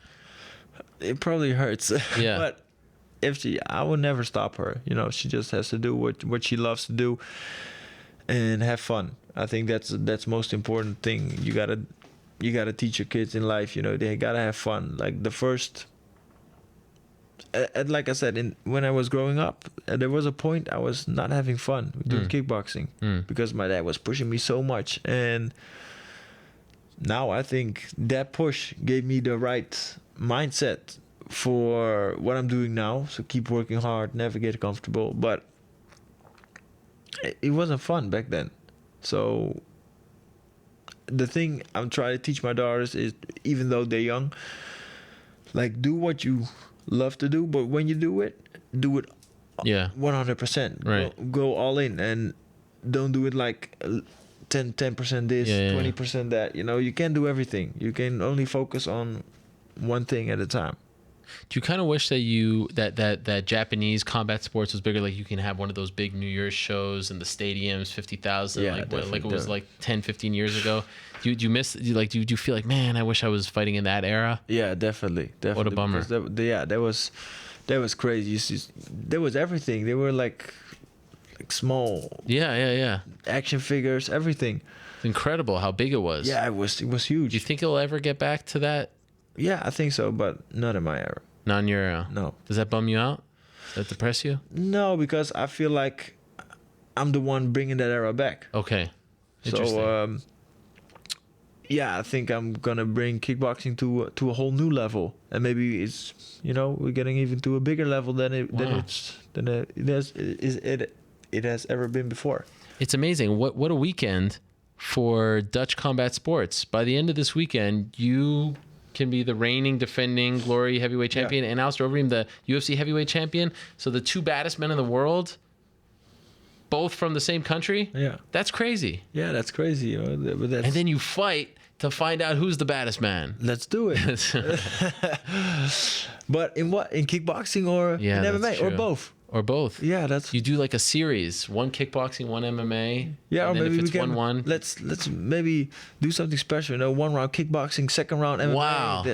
Holy crap! Like the Pride days. You just blew my mind. Let's do it. Is there any chance of this? Probably not. No, probably not. No, probably not. Or maybe we should start an organization. Yeah. Could you imagine 1 round kickboxing, 1 round MMA, and the 3rd round maybe boxing, or is that too boring? Yeah, maybe. Have you dabbled in boxing? Yeah. Yeah. Yeah, maybe we should start with boxing then. And then keep going up. Yeah, so boxing, kickboxing, MMA. And then MMA. That's wow. crazy. Let's do Holy moly, it. that is a great idea. Hey, but in the Pride days in Japan, they did it. They started off with, for example, kickboxing, and then 2nd round MMA. So crazy. And then chess. Have you seen the chess boxing? That's the 4th round. How's your chess? My chess pretty good. It's pretty good? Yeah. Alistair probably sucks at chess. Yeah. So I'm definitely gonna beat him in that. Wow. I don't know why, but I have this fascination with watching you versus Alistair. I want to see that. Yeah, let's see. You remember when he won the K1 Grand Prix? Yeah. Were you impressed? Not really. Why? See, this is what I'm talking about. There's something there. No, it's just he's not a real kickboxer. He's not. So how did he win? Yeah, like Sammy Shit wasn't in there, so that was a good thing for him. And yeah, how did he win? It's I don't have to say luck but in a tournament you just gotta. Sometimes you just run too smooth. Sure. And that's what he did. But he performed well. But like, for example, in the 2nd round, Peter Arts got semi-shield, and it was one hell of a fight. So, and Alistair just ran through Saki. Yeah. Kicked his arms twice. Saki was out. And then he was in the final. And then, Peter Arts was already finished. So. Would you like to see Glory do some, like a Grand Prix type of thing every year like that, a tournament? Do you want to see that sort of thing, or do you think it's not necessary? Well, I think what they're doing now is... I know you won the one-night tournament like a couple of years ago. Yeah, that was the first time outside of Chicago, yeah. I think that was the Spike TV debut, if I recall correctly. That's possible, yeah. But would you like to see like a Grand Prix type of thing? Yeah, it's possible, but I like the thing that they're doing now. So they're having a tournament, for example, number 2, 3, 4, and 5. Having one tournament to fight the champion. So I think that's a good system that they're using. There's a featherweight tournament this Friday. Yeah. Simon Marcus, who's Canadian like me. Yeah. Also fighting. So you're already picking a favorite. Well, this is my country. So you gotta support Simon Marcus, my guy. I was sad that Bazooka Joe had to retire. Yeah, that's too bad. He was a good fighter. He had the right looks, so he was definitely one of the guys that could put Canada on the map. Guto Inocenc on the card. It's a very good card. Definitely. And that everything in Trenton, man. Come on. Everything's in Trenton. You know what Trenton's slogan is? Have you seen it? No. It said it's Trenton makes, the world takes. You'll see that on the bridge. Okay. Trenton makes, the world takes. So that means that everything starts in Trenton. Yeah. And then the world just takes and takes and takes. This is gonna be huge. Yes. America, this is gonna be huge. Trenton is gonna put kickboxing on the map. It's gonna explode. I know Lou Neglia is involved, and he's a very well-known, MMA and kickboxing promoter. So, I'm looking forward to it. I'm gonna be in Cleveland for UFC 203, but I will watch on Friday. I'm sorry. I can't. If it wasn't a UFC event, I would have gone. I went when they were here in New York at Madison Square Garden, the theater. They had a tournament, and I loved it. It was fantastic. It's amazing. It's just a totally different vibe. It's different than MMA. Yeah, totally. So and if I'm being honest, it's a better live event experience because of the ring. Yeah, you can see better. Yeah, it's more. Yeah, it's a better view. I actually think MMA isn't a good live event experience. Like one time, it's fun, the atmosphere, but then you're watching the screen the whole time. Yeah, that's when they true. go on the ground. Yeah, that's true. In kickboxing, you can see everything. Yeah, because you're looking through the fence, and then sometimes when they're can't see. in the corner, there's the cameraman standing there in every corner. It's a mess. So, yeah, it's difficult. But on television, MMA looks great as well. And kickboxing, it's just a thing. You just have to feel the atmosphere of being there. Right. It's amazing. But that's the same with MMA. But with kickboxing, like you said, you can have a good view from wherever you're sitting. Well, I wish you the best, my man. Thanks, man. I appreciate it. Thank you very much for coming on. Thanks what a for having pleasure. me. There he is, the Glory heavyweight champion, Rico Verhoeven. He returns to action this Friday on ESPN2. How about that? Yes, sir. Live and free from Trenton, New Jersey. He fights Anderson Braddock Silva. And then December 10th in Oberhausen, Germany, he meets Badr Hari in what some people are calling the most anticipated, biggest kickboxing fight that can be made right now and maybe of all time. Definitely. It's going to be a legendary fight. Glory Collision, it's called. Yes, sir. Collision. How about that? I'm a little disappointed it's not a 5-round fight, if I'm being honest. Yeah, me too. Blame it on Badr. Yeah, blame it on Badr. But you're going to be there, right? You're going to come to Germany. Actually, there's a UFC in Toronto that night. Why do they keep going ahead? There's just too many UFCs. That's the problem. Every week is a UFC event. So that is true. But I do wish you the best. Thank you again for coming on, and we will be watching Friday. There he is, Rico Verhoeven, stopping by, defending his title. Do check it out this Friday on ESPN2. Okay, we are going to say goodbye. We'll reconfigure the studio. Then we'll take your questions and comments as we get set finally for UFC 203. While we do that, here's my May 2010 interview with Fabricio Verdum prior to his fight against Fyodor Emelianenko. So you'll get to see his mindset as he was approaching the biggest fight of his career. Of course, he's in action this Saturday as well. Watch that, and then we'll be back right here on the MMA Hour. Ariel Helwani in St. Louis, Missouri with Fabricio Verdum, who faces Fyodor Emelianenko on June 26th. And Fabricio, thank you very much for taking the time. This is a huge fight for you. Are you ready for it? I'm ready because this fight is my life fight. It's a very good opportunity. I'm training every day, maybe, I don't know, maybe 6 months, because my last fight is in November. You remember the Pesão fight? I won, but I want this Fedor fight because it's the best in the world. A lot of respect for Fedor. He's a tough guy. He's good. He's very good respect. But I know it's my opportunity. It's my turn now. I won. I won or I win. I won. You want? I want Fedor. Yep. Yeah.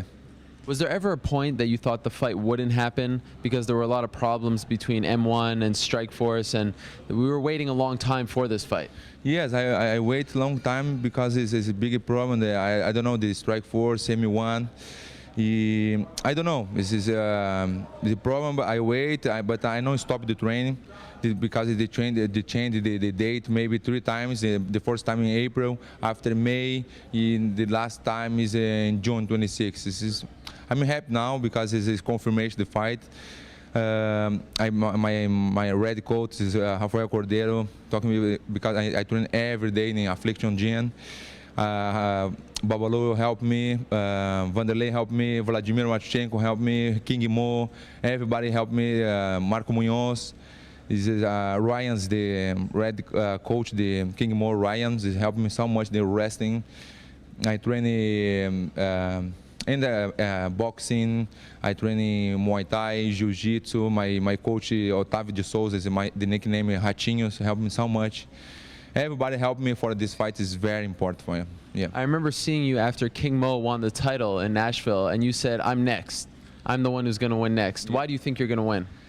Because I wait long time in this fight. I remember I have the little history. Yeah. Before I fight in Pride.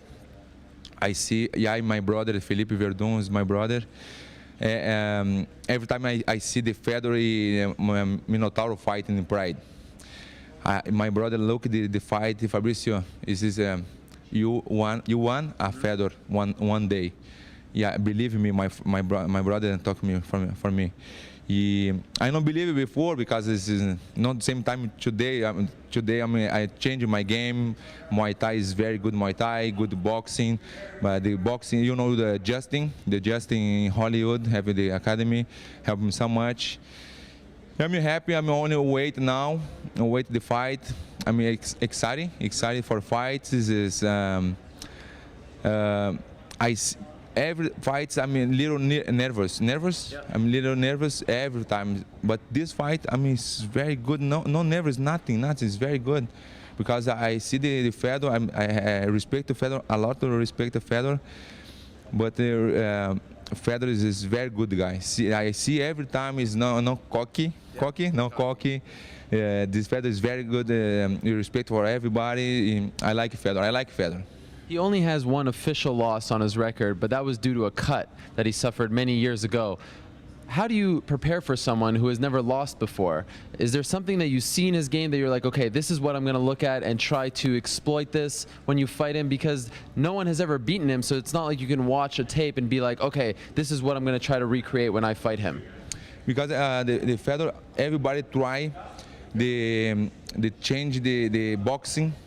But nothing. Fedor is very, very good punching. It's a strong punch, the right punch, the cross. Everybody the same game every time. The same game. Krokop, Arlovsky. Everybody they try the same thing. I'm trying the different technique this time. I have the good surprise. You're one of the best jiu-jitsu practitioners. All right, back on the MMA Hour. So that was the interview before his June fight against, so it was around a month and a half before the June 2009 fight against Fedor Emelianenko, and as you know by now, Verdun beat Emelianenko, which sort of reignited his career. Then he went to the UFC a couple fights later, went undefeated until this past May when he lost to Stipe Miocic, knocked out by Stipe Miocic, and it's always very interesting to see how a fighter responds to not only losing his belt, but also getting knocked out in a fashion like that in his home country. That's big. And so it was supposed to be Ben Rothwell against Verdun. Now it's Brown versus Verdun, which presents its own storyline. They fought once, UFC on Fox 11 in 2014, and Verdun beat him. Brown coming back very quickly after the loss to Cain Velasquez. He has a lot to prove. I feel like Brown has lost so much momentum. If you think back to that fight in Orlando, there was so much momentum then. He was so close to a title fight, and now for various reasons, things in the cage, out of the cage, he's just a totally different, the way people perceive him, completely different. And he's got a tough one on his hands. So that's one of the interesting fights this weekend. UFC 203. Mr. New York Rick, are you there? I am here. Are you excited for UFC? How would you describe your level of excitement, enthusiasm 4 days before UFC 203? I'm moderately excited. Moderately excited. I'm not, going crazy. If I were to, let's say unforeseen circumstances occurred and I missed the event, would I be on the verge of tears? No. That said, I will make an effort to see this. I will go out of my way to see this. I am interested. I'm going to go out on a limb here and say that this is my favorite, on paper, of course. We don't know how it's going to turn out. My favorite main card of the year. There is something for everyone on this main card. We haven't even talked about the fact Uriah Faber is fighting this weekend. Right. Uriah freaking Faber, 2 months after he loses to Dominic Cruz, 3 months after he loses to Dominic Cruz, is fighting this weekend in a very tough fight against Jimmy Rivera, by the way. Like a super tough fight. That's getting no attention whatsoever. How about Joanne Calderwood fighting on the main card? Like that, I had to remind people of that last week, had no idea. I feel like there's, and of course the Punk thing, the heavyweight title fight. I just feel like there's something. It's just a fun main card. It is a good card, a fun card. I don't know, it's not like the highest ranked card we're gonna get. It's not 1 versus 2, 3 versus 5, but there's something for everybody. I agree with you on that. So that's why I would go out of my way to see this. But it's not an event like a 200 or a 196 where I'm saying if I miss this, I will be beside myself. I mean, but it's close for me. It's up there to where I want to see this pretty badly. How would you describe your interest in the Punk fight? Very interested. I'm, we've been on this ride for so long. I just want to see where it ends up. I want to see what's at the end of it, and don't particularly, have a rooting interest one way or the other. I'm not really. I don't have it would be hard for me to say I'm leaning one way or the other as well. I don't know where CM Punk is at. I don't know where Mickey Gall is at. It's really one of those fights where I'm going in almost like clean canvas, blank slate, and we're going to see where it ends up. That's what's fun about it. That's what's fun about that fight. I still, again, I'll go back to what I said. Like, no one back in December of 2014 was earmarked for the third fight on the pay-per-view for UFC 203, right? So this idea that Punk is taking someone's spot, this idea that he doesn't deserve to be there, I mean, we just need to come to terms with it. I think it's a throwback. There's a lot to be said about the fact that he's still here. You know what I mean? Because I bet you most people thought after the shoulder injury, after the back surgery, that he could have easily walked away and said, you know what, my body's broken. This is not working out. I don't want to keep going to Milwaukee. Like there were ample opportunities for him to walk away, and I really think that no one would have batted an eye. No one would have, some people would have talked smack on Twitter. Some people would have held it against him, but it wouldn't have defined his career. And the fact that he's still here and we're 4 days away and he's in Cleveland, look, I hate to put it in these terms, but that is a small victory in its own right. And do you understand when I say that he has the least amount of pressure? Maybe not in history because someone fighting in his debut or whatever lower on the card, but the expectations, the bar has been set so low for him that even if he gets by 3, 4, 5 minutes, I feel like that's another victory. Yeah. I know he's not trying. By the way, I know he's not striving for that. Right. I'm not, but that's just like, who's picking him to win? Who's not a soul, right? Not a soul outside of his team. I mean, even I'm sure in the back of their minds are like, we don't know. They don't know. It's one of those fights where I get your point that that the bar is so low, but I think that the spotlight and the attention is so bright that no matter that bar is it doesn't matter where it is. It doesn't matter what happens if Punk doesn't come in here, and even if I would be shocked even if you eked out a decision. I think people would say Mickey Gall was no good. I guarantee that there would be a subset of people that's what they would say, and there's just this group of people that don't want to give him credit for anything, and then there's a group of people who want to give him credit for, even just getting in the cage, and there's not a middle ground with him. He's very polarizing, and I don't know if anything he does.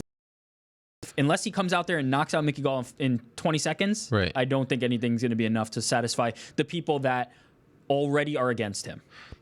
Which is a big group. When they announced that he had signed, did you think he would fight someone who looks like Mickey Gall from training, from the very limited footage? Or did you think that they would book him against a 36, 37-year-old part-time firefighter type of guy? That's what I thought. Me too.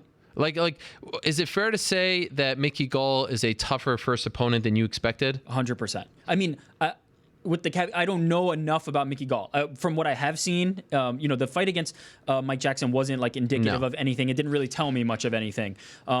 But based on what I have seen, he is a tougher opponent visually. Like the eye test, way tougher than I thought CM Punk was going to get. And let's not forget, not that long ago, Tough 10. Let's take Tough 10, the highest rated season in the Ultimate Fighter history. There's a guy named Matt Mitrione who came on that show that was 0-0, that had nothing as far as pro fights are concerned. Yeah. And he fought in a couple fights and didn't make it to the finale, and then fought in the UFC. I mean, the fact that here we are with a guy who's 2-0 against a guy who's 0-0 isn't the craziest thing in the world. Let's stop pretending that this stuff that hasn't happened in the rich and storied history of the UFC. Yeah, absolutely. I think, the people who do have an objection, it's the nonsense about he took somebody's spot. Well, every time there's a pay-per-view card, somebody on that card is taking somebody else's spot. That's just the reality of this. There's only 10 spots on a card. He has one of them. Too bad. But also, do you think less of Alistair Overeem, Stipe Miocic, Fabricio Verdum, Travis Brown, Joanne Calderwood, Uriah Fair, do you think less of them because they are sharing a card with CM Punk? Does he devalue them as fighters? Does he devalue the UFC brand? You know what I mean? Like, it doesn't affect anyone. If there was a precedent where the UFC only put on the absolute best fights, every matchup was done by ranking number and only that, and there was no consideration of pay-per-view, and there was no consideration. Chael Sonnen fought John Jones after losing. I mean, from that point forward, we should have realized somewhere along the line that this is a sport that isn't based strictly on rankings, isn't strictly based on accomplishments and credits. There's something to somebody being a showman and selling a pay-per-view. And CM Punk, whether people like it or not, is somebody that people want to tune in to see. Okay, well, now we're just agreeing too much. Yeah. It's kind of weird. It's weird. It's been a while. It feels so weird. You're all in. And there's nothing else you could say other than, like, good for CM Punk. I mean, the people who are actively rooting for his failure, it just feels so evil. It's so evil. Why? What is the point? The reaction if he wins, some way, somehow, will be very funny. Believe me, there will be excuses made if he wins. There will be excuses made. I'm just so fascinated to see what the buy rate is. I'm so fascinated to see. We're about to find out just how good of promoters the UFC is. Can they get the wrestling community hooked? Can they even inform them that this is happening? Because I'm certain that a lot of them don't know. They don't have the benefit of the WWE. That's what I was going to say. Do you feel like they've properly tapped that WWE audience? Well, they did this whole show, which was a fairly well-produced show. They aired it on a Monday on FS1, which was nonsensical. First of all, it shouldn't have aired on FS1. It should have aired on an FX or a Big Fox because, as I said to Meltzer, the FS1 audience already knows about CM Punk. They've heard about him. That's the hardcore fan base. They're buying whatever the UFC is selling. You book a CM Punk and you tell the story the way they told this story in order to capture the imagination of the non-MMA fan. And then you do it on a Monday night at the same time as Raw to ensure that none of the wrestling fans see this. I mean, what the heck are they doing? Yeah. I think obviously the people who are familiar enough kind of with the relationship between UFC and WWE with, people who have from the wrestling side have covered Brock Lesnar's transition, and those type of people will be aware. But I'm sure there's a set of fans that are, strictly wrestling fans that don't really even know CM Punk is and that's fighting. Unfortunate because you would think that A, they would be interested, and B, when they signed him. And remember, you have to recall the state of the UFC when they signed CM Punk. They were they were about to approach the end of one of their worst years financially. Tons of injuries, tons of canceled fights. This was 2014. Now, 2015, fast forward a year later, they're coming off their best year. Do they sign CM Punk? Do they sign CM Punk when they know that, Scott Coker would have easily signed him? And do we also remind people that the UFC was the one who approached him? There's so much to this. Thankfully, we could stop talking about it come Saturday. And we're finally going to talk about, him actually going in there and whether or not he won or lost looked good. I'm happy that 18-month, 19-month journey is finally coming to an end. And that's what I was talking about when I was saying how excited I am for this event, because we've been on this for so long. It feels like forever. And now, no matter what, we will have a verdict on CM Punk and Mickey Gall, to be honest, at the end of this fight. It's just, to me, commendable that he's actually doing it. And then there's a heavyweight title fight. Faber, how does he look against Rivera? Typically, he does very well in non-title fights. I know Frank Yeager was different, but, and Calderwood looked good in her last fight against Letourneau. So there's a lot to like there. Unfortunately, I will not be wearing a Cavs jersey while doing our preview video because you crapped the bed on that one, my man. Any Cavs players you think show up? Yeah, I have to imagine. I know JR was in New York at the Kanye West show yesterday, but maybe he'll make it back out to and the great Dave Noseworthy was there too. There you go. Do I think there will be Cavs? I think there'll be a lot of sports people from Cleveland. Scale of 1 to 10. Yeah. How interested in? How impressed? I should say, were you by Alexander Gustafsson's performance on Saturday? Was that the performance that he needed to get back in there, or did he just need a win to get back on track? It's a tougher question to answer because there's so much nuance and context to it because he's been on such a losing skid. The performance, if I'm looking at it just objectively, like I only saw this fight, it wasn't, it didn't blow me away. He didn't blow the doors off. But because of where he was at and how long it's taken him to finally get back on the winning track, I'm going to say relatively impressed. He's never been a guy who's gone out there and absolutely murdered people. He's always kind of been somebody who puts together a really, solid performance. And then the John Jones fight took that to a different level. That took him to a level where he hadn't been before. So I'm going to say solid, impressed, glad to have him back on track. So solid 7, 8. Yeah. All right. Because of the context. Right. The performance itself, if I'm just looking at it as a fight, it wasn't anything, dominant. It wasn't that special. I think Alex has more in him, but I think that this was something he needed to get past that. And now the next performance and the next performance after that, he will continue to improve. Yeah, so Ryan Bader with a big win. Huge. Crazy knockout. Knee to the face. And a fun fight between Barnett and Arlovsky. Barnett wins that one. Curious to see what they do with him next. And what do you think? MSG. Eddie Alvarez? Connor? Oof. Did we get Eddie? Did we book that fight for Eddie with the walk and talk? Did we seal the deal? You're booking all kinds of fights. Let me tell you something about Kensington. That place is that's a different kind of place. It looked like a different kind of place. I don't know. Did it come across that way? It did, but also the way you guys did it, it was focused on you guys. So you're not seeing people are looking at you. Yeah, everybody who's probably on the street staring at you and that type of thing. You see the TVs, you get the hints. Sure. But what I think is because I'm from New York and because I've lived in the tri-state area my entire life, I've been to cities like this. I've seen that kind of atmosphere. I've seen these things. People may not be picking up on just what they were seeing in the background. You know what I mean? Like the gated houses, the TVs just sitting on the stoop, the abandoned completely properties, vacant houses. The guys just hustling on the street selling the T-shirts, that type of thing. I'm used to it, so I was identifying with it. But there may be people who that was a new experience for. Did you? After watching it, do you now have a greater appreciation for Eddie?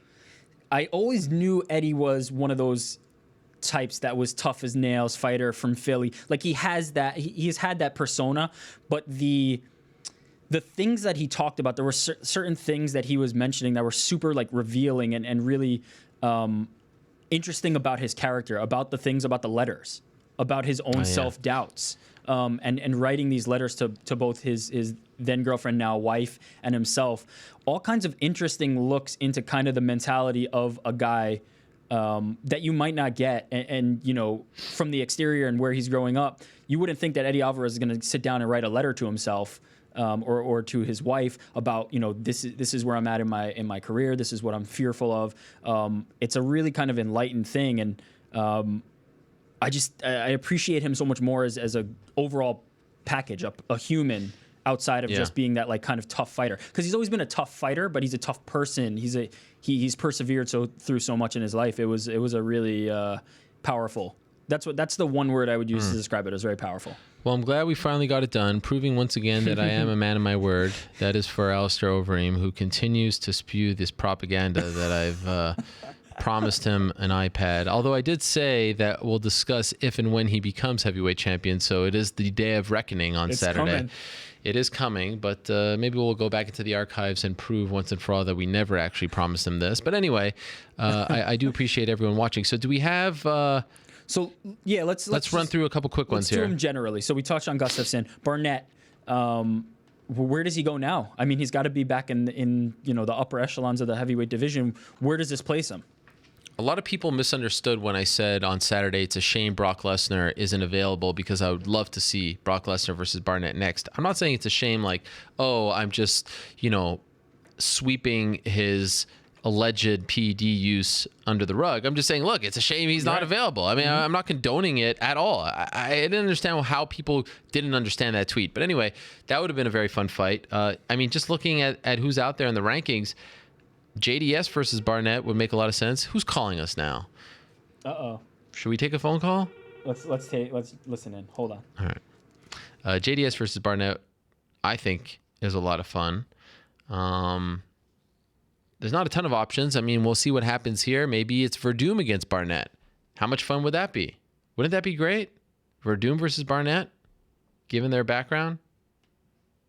So I think there are enough options, but I think we need to wait and see how things play out on Saturday. You are not going to believe this. Uh-oh. Do you know how much money we could be saving on our energy bill right now? Oh, it was one of those calls? Yeah, it was one of those Damn. calls. What a bummer. That's the first to the studio. That's a first. Yeah. So yeah, I said, you know, for you that missed it, everyone else heard it, but basically, let's wait and see what happens. Maybe Verdum, if he wins, you know, there are some options. Overeem. I mean, if he loses, the heavyweight division, it just feels like one win gets you right back where you need to be every time, and that was an incredible fight, especially really, when you have fun. a name like Barnett. Joe Silva. Let's talk about. Oh yes. What would you say about Joe Silva, his history, his legacy with the sport? How would you encapsulate Joe Silva? Well, certainly a giant, a legend. Who knows how this sport would turn up, how it would end up, how it would be if we'd be where we are without him. I mean, again, I would highly recommend reading that story that Dave Meltzer wrote. Here's a guy who saw the phone number for the UFC in Black Belt magazine. They were running some kind of superfan promotion.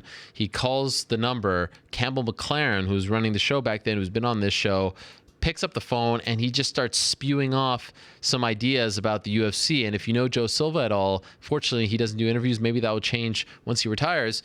But I doubt it, at least at the beginning. Anyway, if you know him, it's 100% Joe Silva. He's very opinionated. He's very intimidating. You know, I mentioned on the MMA Beat, he's not a very tall guy, but when he walked into a room, you know, when he was dealing with fighters and managers, I mean, he swung the biggest stick. I mean, he was a guy that a lot of people, including Dana White, never wanted to get in an argument with because you can never beat Joe Silva in an argument. Just a super intimidating, aggressive guy, but a very talented guy. A very, you know, as far as like booking fights and building contenders, he told me a long time ago his job is not to, you know, book title fights, make champions. It's to make contenders, to have a queue of contenders so that after one guy defends the belt, there's the next guy and the next guy and the next guy. And that kind of changed the way I viewed matchmaking. And I saw a lot of people say when the news came out, oh, what an easy job. I'd love to do this job. This would be the best job. You don't want Joe Silva's job. It is a nightmare. It really is. There are so many shows pretty much every week. Tons of people get fired. Tons of people get injured. You have to fire people. You have to release people. You have to break people's dreams. And you have a vision for cards. You have a vision for UFC 200, how you're going to make it the biggest, baddest card of all time. And more often than not, the vision doesn't come to fruition. More often than not, you have to change things at the last minute. You have to put together fights you don't want to make. You have to rush guys into fights that they're not ready for. That is frustrating. Now, of course, you know, it's a job and jobs are tough and you got to deal with it. But, you know, the task of signing fighters, keeping things fresh, finding new talent, building new contenders, it's a very tough job.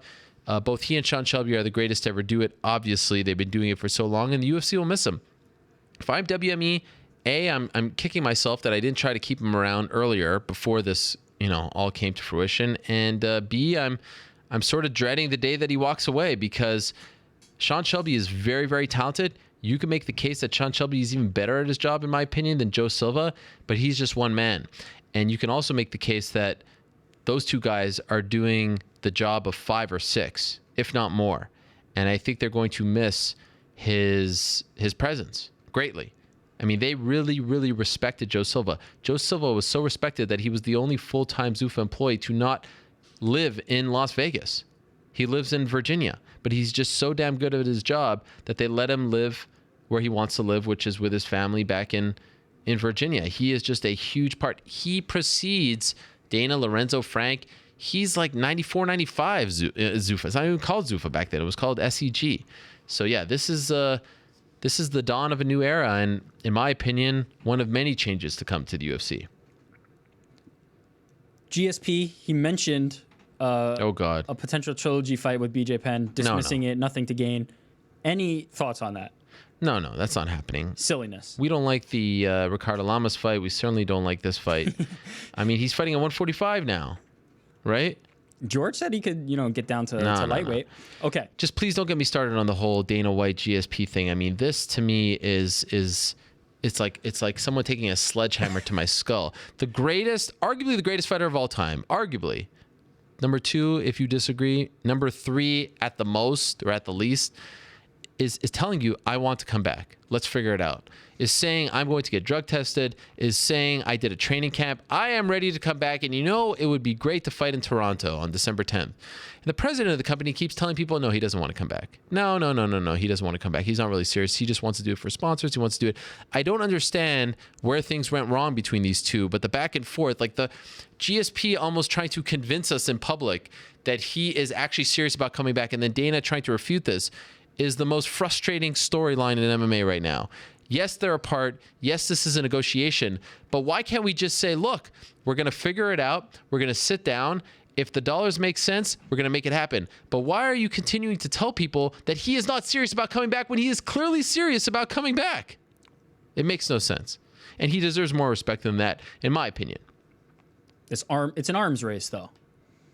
I feel like both sides are kind of... It's a negotiation. But can't the negotiation just be, look, we're in negotiations? That would be nice, right? Why are we trying to call the guy a liar? Yeah, I think we're past that though. I don't think he can come back. Tough 24. Did you watch it? No. Did you? I did not. Will you watch it? No. There's nothing that's going to get me to watch it. It doesn't matter how many champions from other organizations. It doesn't matter.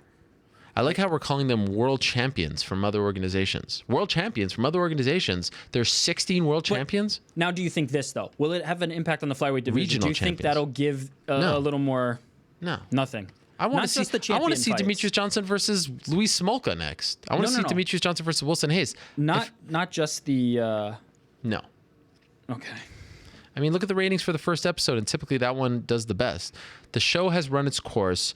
It's the same show. It was a mistake to put 2 coaches on this particular season. It should have been every man for himself. Ooh, yeah. It should have been 16 guys in a bracket fighting each other, and basically we're throwing you in a house, and fighter X, Tim Elliott, you have to go up to the other guy who you may fight down the line, but currently you're not scheduled to fight, and be like, look, man, do you want to go, train together? Do you want to spar? And that might lead to a weird situation, and when guys start to lose, they might have to pick sides, but it just has to be every man for himself for the opportunity to fight the king. This idea that we're picking teams and it's Benavidez and Cejudo, it's like, what are we doing? These guys lost to DJ already not that long ago, and they're going to teach other guys how to beat them? Come on, guys, open your head a little bit. Open your mind. Think. Try to evolve a little bit. It's the same show 24 seasons in, not to mention the international ones. The same show in the same training facility, essentially the same house, wearing the same jerseys. How is that interesting? And the Ultimate Fighter back in the day was interesting when there was one UFC every 2, 3, 5 months, right? Now there's UFC every week. I don't need that extra hour. I just don't. Now, if they had done that bracket and that setup that you had said, a little more, would you even still watch? I don't think I would still. Maybe not, but a little more. It's just frustrating to see a lack of imagination and creativity and thought. We've lost faith in the brand for sure. The brand of the Ultimate Fighter? Yes, the Ultimate Fighter. Yeah, brand. Because it's the same thing after 10 years. Misha Tate, do you think this will impact her marketability? This story about her taking the little girl down the mountain. I mean, Misha Tate is a great person, and she's very, very popular. If you just go by social media, she's kind of done this sort of thing before. She helped Brian Caraway's mom. I mean, it will be a nice story, but at the end of the day, her fighting and her wins and losses will determine what kind of net impact. Yeah, I mean, it gets her in the news, and it's beautiful, and I commend her. I don't want to, downplay it or belittle it, but I don't think she's gonna, I think things like this are always a good part of the story. Remember when John Jones was the choir boy and he stopped the mugger? That part of the story just grew the legend, but it's not going to do anything on its own, in my opinion. It needs, the timing needs to be right for a push. This person is picking CM Punk to upset the world, to shock the world. Hey now. I'm asking you, Are you picking CM Punk to shock the world? You're asking me personally? I'm asking you. I don't pick. I told you. Why you keep asking me predictions? I don't pick. You had no problem picking when it came to not wearing that Cavs jersey. You picked. Oh, well, I had to do that. Your little heart out. I was fighting for my life. And by the way, people mention the astute ones noticed that when I did the UFC 202 thing with the fans, the Irish fans, I said, here's my pick, and still champion Conor McGregor, but he was going to be champion whether or not he won or lost. Right. They realized that you didn't actually make a pick. The astute people. I see. I personally do not. Pick? I don't think CM Punk's going to win, but I don't know enough. I mean, we'll see. I don't think he's going to win, though. But I think. Why aren't you going to Cleveland? Didn't you say you were going to go? Glory's on Friday. So you could go Saturday. How far? It's only a 1 hour flight. No. Can't do this. All right. What are the odds? Do you know what the odds are? I know what they are. Yeah, CM Punk is like a 3-1 dog, something like that, right? Plus 363, and Gall is minus 355. That's actually higher than it used to be. I think it was Mickey Gall was less of a favorite before, and I think again, that number could be anything, and I wouldn't have the slightest read. I don't like betting or wagering on debuting fighters. Any debuting fighters, even if they're from another organization and they just came to the UFC, any debuting fighters, let alone somebody who's coming in with no previous pro fight experience. I wouldn't even touch this one from a betting perspective. Are you surprised that Uriah Faber is a slight underdog? I'm not. I mean, I think we've reached that point in his career where the fights are going to be closer. He's not going to be the guy who take a flyer? Who steamrolls. Would I take a flyer on Faber? I don't know. Probably not. I'd probably pass in this case because I want to see one fight. I want to see, how he reacts. I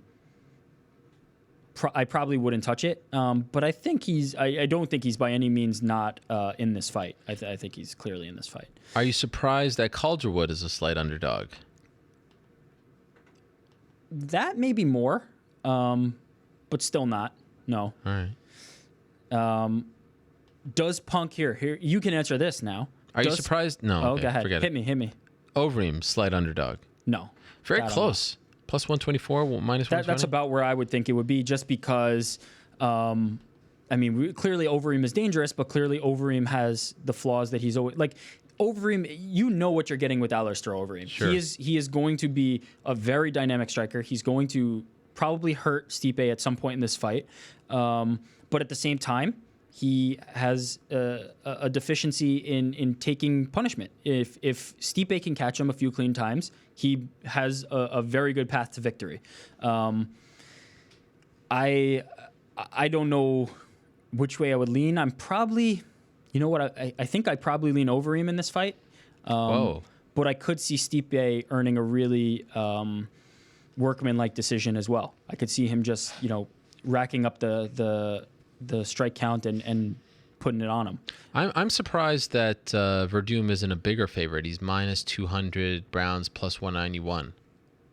Are you surprised that close? I am, because of how one-sided that first fight was. Yeah. Verdum kind of kicked him around the ring. I mean, even up until the finish, he was just beating him up. So yeah, I'm a little surprised, but I think people recognize that Travis Brown has that kind of one-hitter quitter ability. He can turn a fight around very quickly.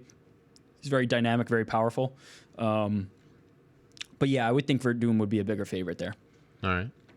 Does CM Punk use Cult of Personality? The question we all want to know. Wow, what a great question. I think it would be a mistake not to use it. That place will go nuts. It is unfortunate. Could you imagine what the scene would be like if this debut fight was happening at the United Center in Chicago? They would have lost, or the Allstate, Center, whatever, in Rosemount Horizon. I think he is associated with that song. That is his song. Now, I do think it was a mistake, if I'm being honest. Did you watch The Evolution of Punk? I did, yeah. All 4 episodes? Yep. The ending montage was just a little too 1984 Rocky, if I'm being honest. I feel like you got to do some of that. With the music, it felt a little derivative. But he needs to come out to that song. Yeah, I mean, the place... Do you think there's any possibility that he wants to disassociate himself with that because it's so tied to his wrestling career? Look, he's coming out of CM Punk. That's his wrestling name. Sure. That's who he is. Sure. I think it's a mistake to completely shed yourself of that persona, that image. He's done enough of that. A lot of people, when they first heard that he was going to sign there, like Meltzer said, they thought he was going to be cutting these great promos. That's not what he's done, and I don't begrudge him for that. He has to feel comfortable with this. He said it time and again, and people haven't liked that. It's about the journey, not the end result and the destination. He's just not comfortable with coming out and saying, I'm the best in the world and I'm going to kick your ass, when he's the new kid. And I know that there's an irony there. When he used to complain about other people getting shots, over him, there is an irony, and we've addressed that in our interviews. So I think there's certain things he feels comfortable with, calling himself CM Punk, and I feel like he's going to come out to the sun. But I also wouldn't be surprised. I have no knowledge. I don't know if he's going to come out, but if you're asking me, should he, I would suggest it's a good idea. For Doom Brown, do you feel like the winner of that is next in line? No, Cain. Fair enough. It's got to be Cain. Yep. UFC 205. What's the deal here? What's the deal? Look, if it's me and I'm talking about what I'm emotionally invested in, it's Alvarez McGregor. After experiencing that whole day with Eddie Alvarez, that's the fight I want to see, and I think that the first show at MSG needs to feel special. Champion versus champion. McGregor with the opportunity to become the only man in UFC history to hold 2 titles at the same time. It feels big. Eddie Alvarez with his crew from Philly. Conor with his Irish crew coming from Dublin with the Irish people here in New York will feel like a massive deal. Not having Ronda on the card, that's done. It's not happening. And the one concern is, will Conor feel healthy enough? I think they have to book it sooner rather than later. I think it has to be this week, right? I mean, we're approaching almost 2 months away, and there's nothing. Other fights. Yeah, what else? Cerrone Lawler, definitely the one being discussed. Edgar Stevens being discussed.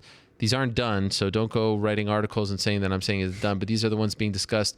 Like I said last week, Jacare Rockhold was discussed, but there appears to be some issues there. So potentially Romero Weidman, which to me, Romero Weidman is the fight to make. There's no doubt about that.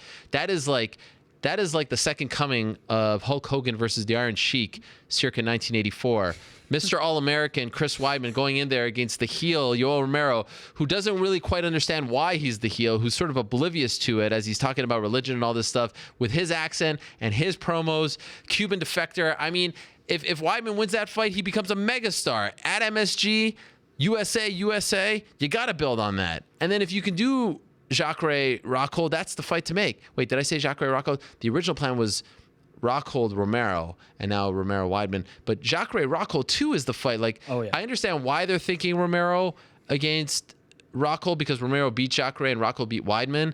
So I guess that makes sense. But Jacare and Rockhold have the history, and then the way I just laid it out with the Weidman and Romero, that's the fight to make. Iaquinta against Alves. I suspect Sterling will be on the card. I might be missing potentially Joanna, potentially. So there's things there. Is that up to the caliber of what we were expecting going in? Yeah. Also, I could not agree with you more on that middleweight breakdown. That's got to be it. You have to do those fights. Of course. Cyborg and Ronda. Yes. Cyborg is on record now saying that she still wants this fight. That's the fight that has to happen. Do we ever get that?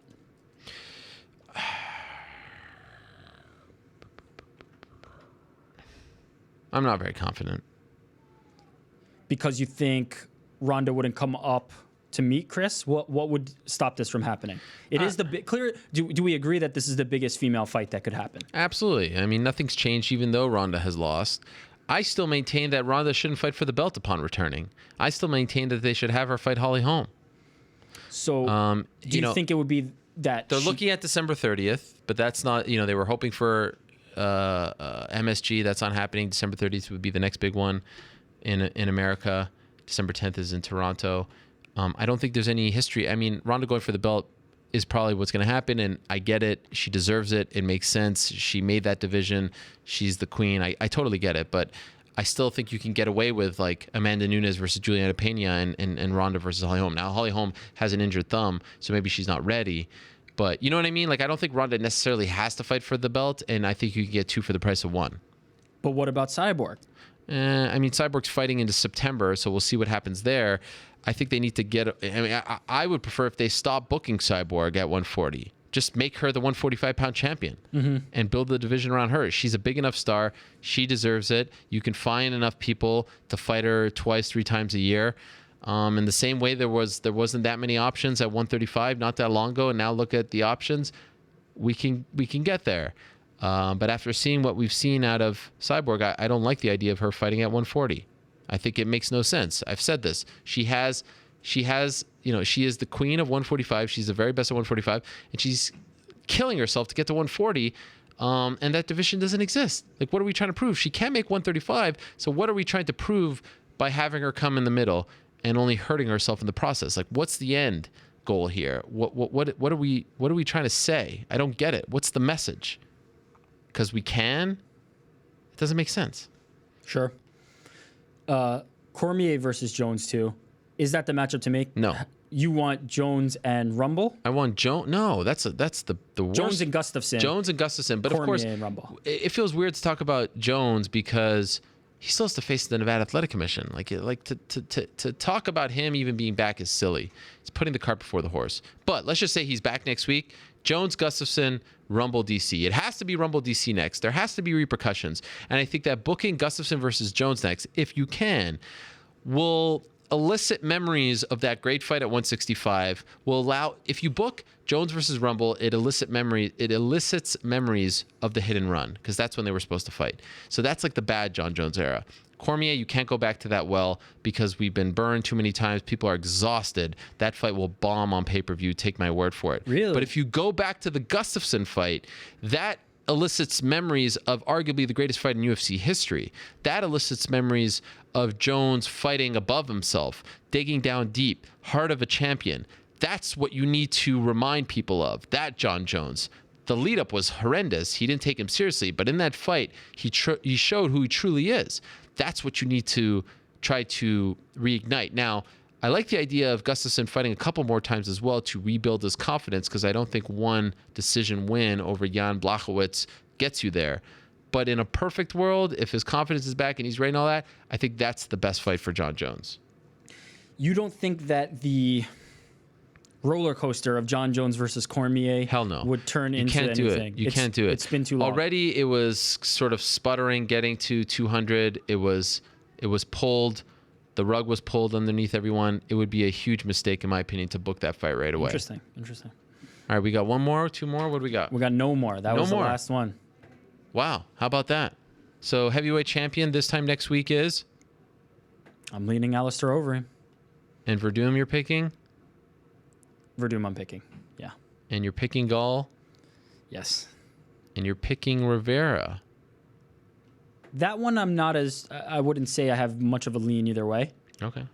We're kind of getting to the point in Uriah Faber's career where I'm not sure. Like, a year, 2 years ago, it was, non-title fight, Uriah Faber wins, obviously. Sure. Now we're at the point where I don't know. We have to kind of see. There is a point where he's going to slow down. We haven't really seen it yet. He's been in incredible conditioning.